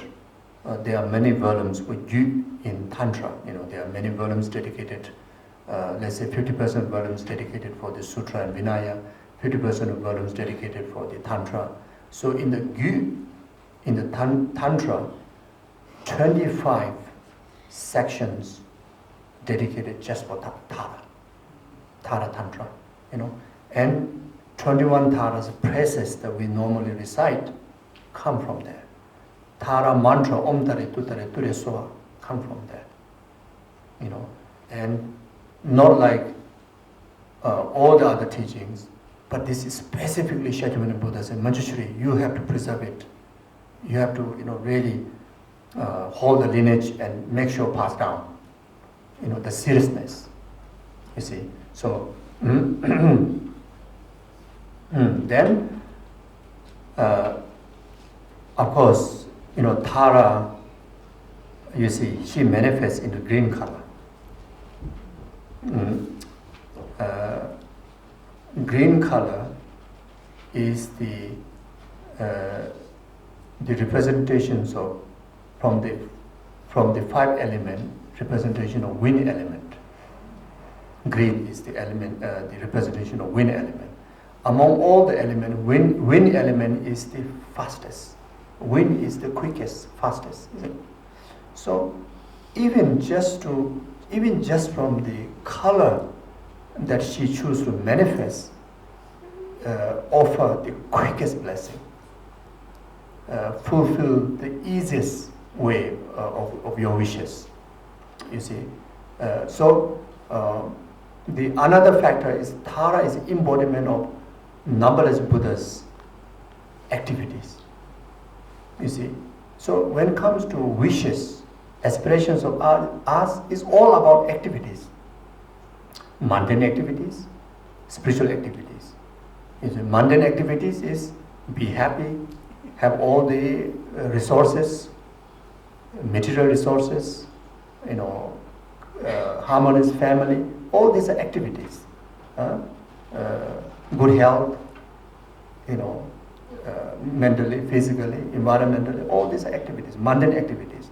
When it comes to spiritual activity, to have even like time to do retreat is activities. You should regard that Tara is the one who makes sure that you have time to do retreat.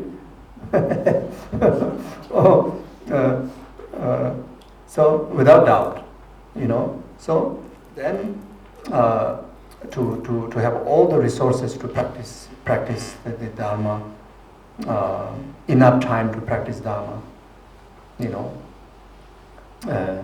how old one may be, when you relate to practice of Tara, even you have only one day to live, that's good enough. You see? If it's necessary, even your 100 years old will prolong, another how many years that you need to live until you complete your practice. You see? So once you take refuge in Tara, you don't have to worry how long you should live, how long, all your activities will be fulfilled, both mundane and spiritual activities. So instead of taking refuge in our own ignorant, our own conceptual mind, which is mostly is hallucinated one, false one, rather totally rely on Tara. Good things happen, thank you Tara. Bad things happen, also thank you Tara. Even after so old, doctor says, seems like you're going to live another 150 years old. You say, thank you Tara. Doctor says, okay, you have only one day to live. You say, thank you Tara. In the, under the connection that you made with her, the needed activities will be make sure fulfilled.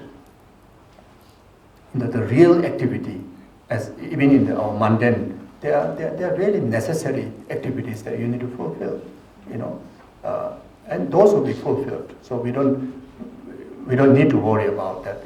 I have to leave the world unfulfilled. So it's so comforting, when you take refuge in Tara like that. Then, even in the mundane world, in day-to-day life, like if you have even the business matters, or finding partners, or you want to get away from the partner, if the partner is really kind of like a negative energy or become obstacle to your practice, obstacle to your happiness, then better to leave, isn't it? Or if you are kind of like too many, if you're a woman, too many guys following you. If you're a man, too many girls following you. Some people have these obstacles. You want to stay away. You pray to Tara, you're able to make it. Or some you really need partner. The real faithful and ethical partner. And you pray to Tara. Also is one of the most beneficial. To fulfill any kind of mundane. If you want to solve problem with the job issues, pray to Tara. You see. So in the benefit of the Tara recitation of Tara praises in the Tara puja, or even just the praises, you will see there's a wording by Buddha's own word. Even let's say if you wish a son. Similar goes to daughter. If you wish a daughter, not a son, So now you wish for son, even recite 2 times, 3 times, 7 times, your wish will be fulfilled. You see, total, complete refuge, reliance on the Tara. Tara has that capability. But if we just kind of 50%, okay, let's check it out. Let's check it out. Everybody says you are so great. Okay, now I want to check with you. It doesn't work. Really 100%. As I mentioned before, 3. Like complete faith. You see, faith alone is good. Faith alone is not good enough. But faith is must have, especially for spiritual practice.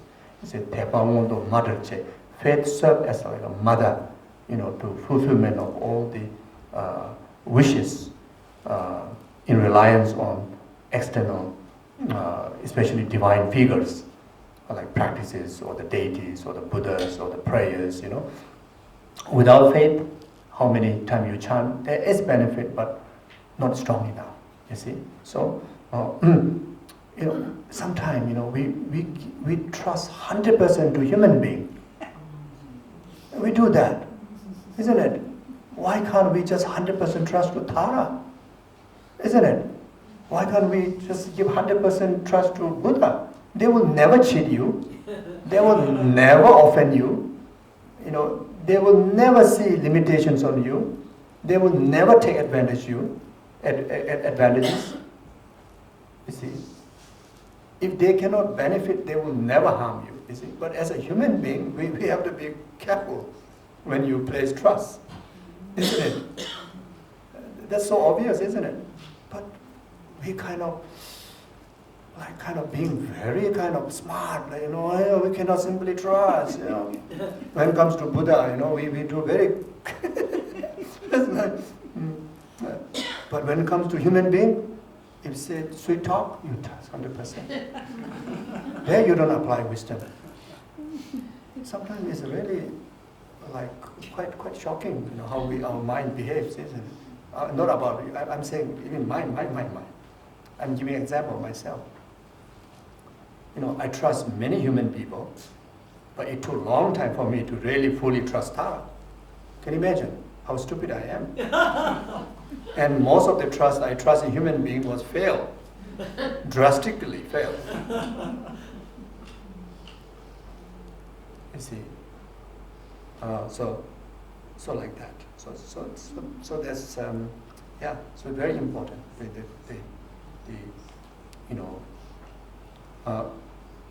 When we talk about faith, there are three kinds of faith. One faith is aspiring to become just like the objective, or let's say in relation to Tara, just want to be exactly like her. That's one form of faith. The another faith is admiration of the Tara. When you hear about her qualities, her abilities, it's like your heart filled with inspirations. That's another faith.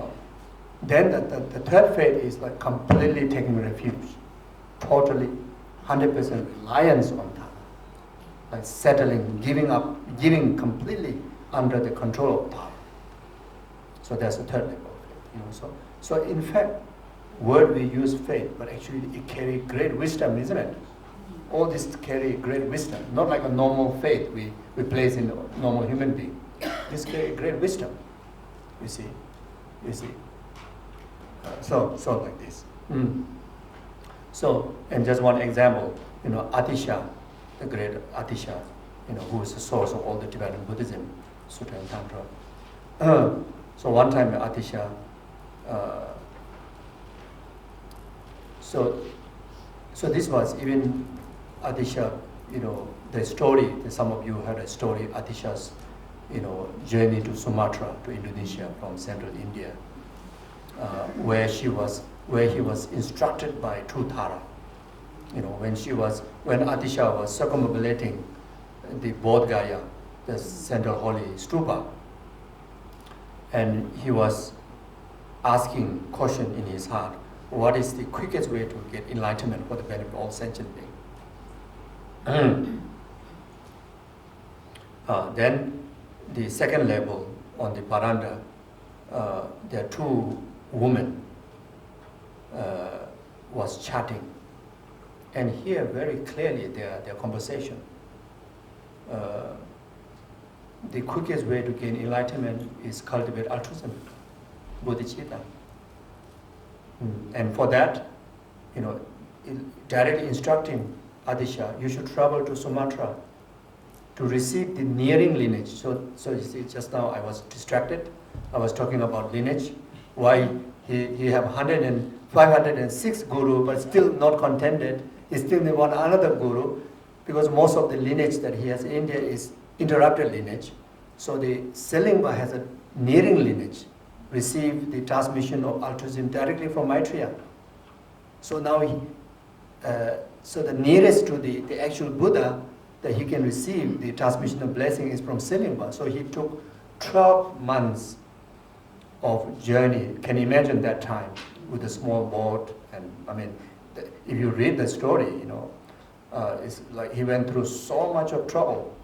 The storm, nature, spirits, you know, etc. So after he arrived, he received that.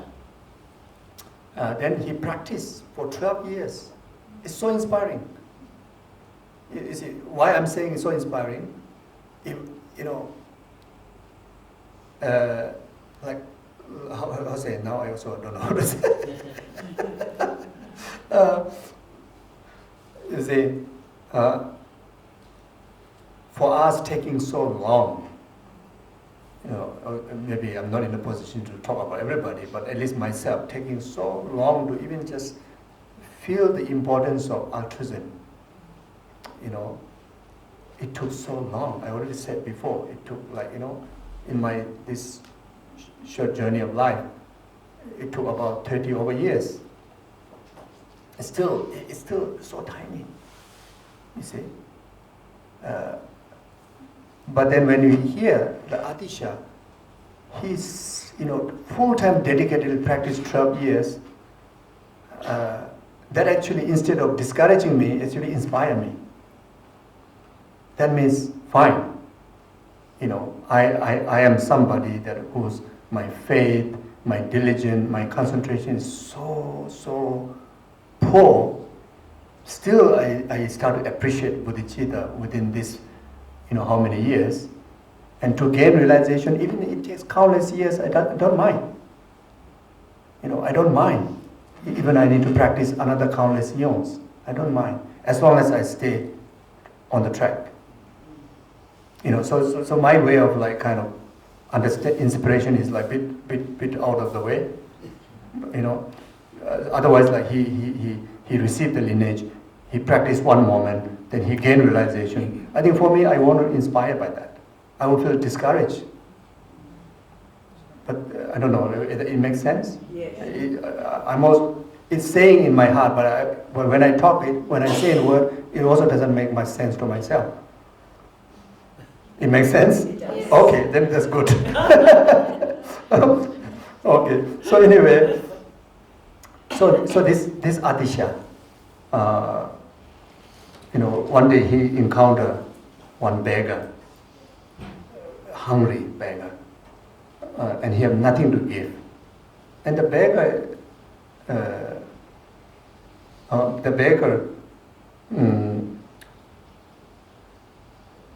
is how to say? There's also looks like kind of like a meat eater, something like that. So anyway, so Adisha told him that I have nothing to give any other food. The only thing is I have my flesh. So you can just take it, any flesh from my body. And that beggar just, okay, say, my alarm said don't talk too much. Let people go for lunch. Okay, so the beggar says that firstly, I don't eat human flesh. Secondly, I don't eat flesh of someone like yourself who is great practitioner. He said, I know. So Atisha feels so helpless.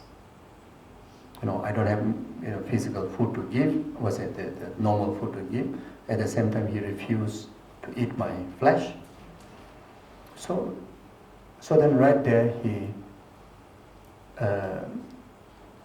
he generated compassion.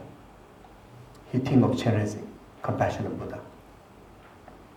And he vividly saw Chenrezig appear in front of him. And Chenrezig was actually tearing. Then from the one tear, Tara is coming down. The green Tara is coming down. From the another tear, Zambala, the well god, which is also emanation Chenrezig, is coming down. And right there, whatever he need to fulfill the needs of this beggar was instantly achieved. Just this happened in real, but just to illustrate the effectiveness of the blessings of the Tara. So Tara is actually born from compassion. So there's also another story. The compassionate Buddha Chenrezig, when he was bodhisattva, Arya bodhisattva, so he was liberating limitless beings to liberation. And in this busy time of his liberating so many beings, he thought, by now the samsara will be empty, because I've liberated limitless, numberless. So he closed his eye and looked through his clairvoyance, scanned through the samsaric existence. Still, so many beings are still suffering. So he feels so discouraged.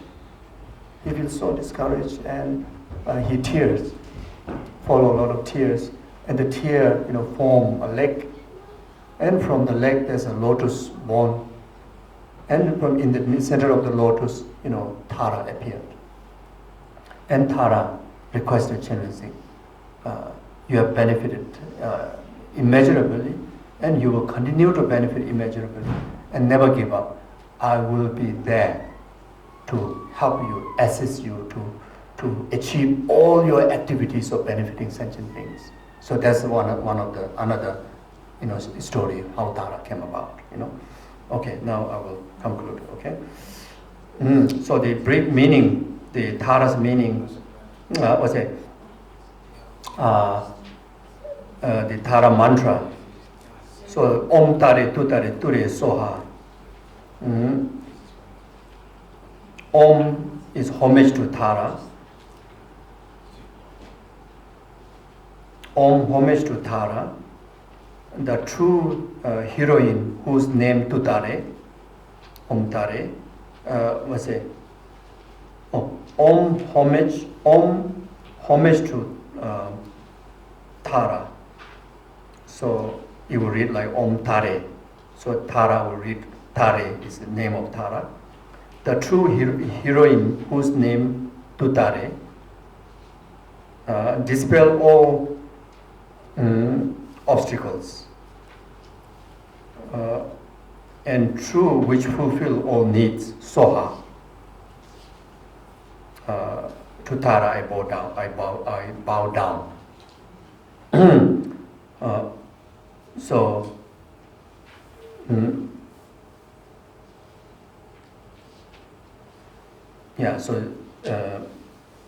like many of the other mantras, Om symbolize your own body, speech, and mind, also resultant body, speech, and mind of Tara.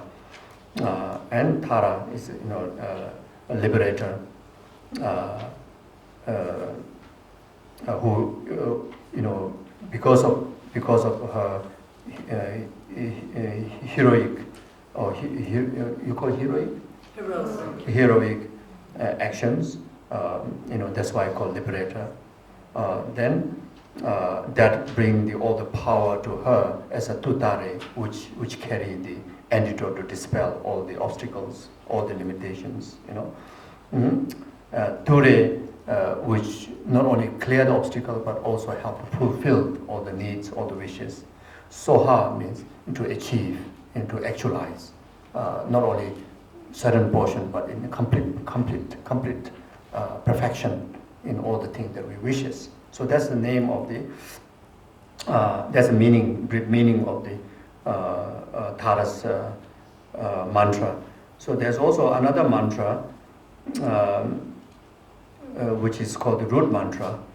Nama Sarva Tathagata Nam Tayatha Om Namo Suhasa Namatare. So that is the root mantra. And Om Tare Tutare Ture Soa is regarded as a heart mantra. So the most common one, we normally recite is Om Tare Tutare Ture Soa. As long as you recite that, it's good enough. Okay. So we will stop here.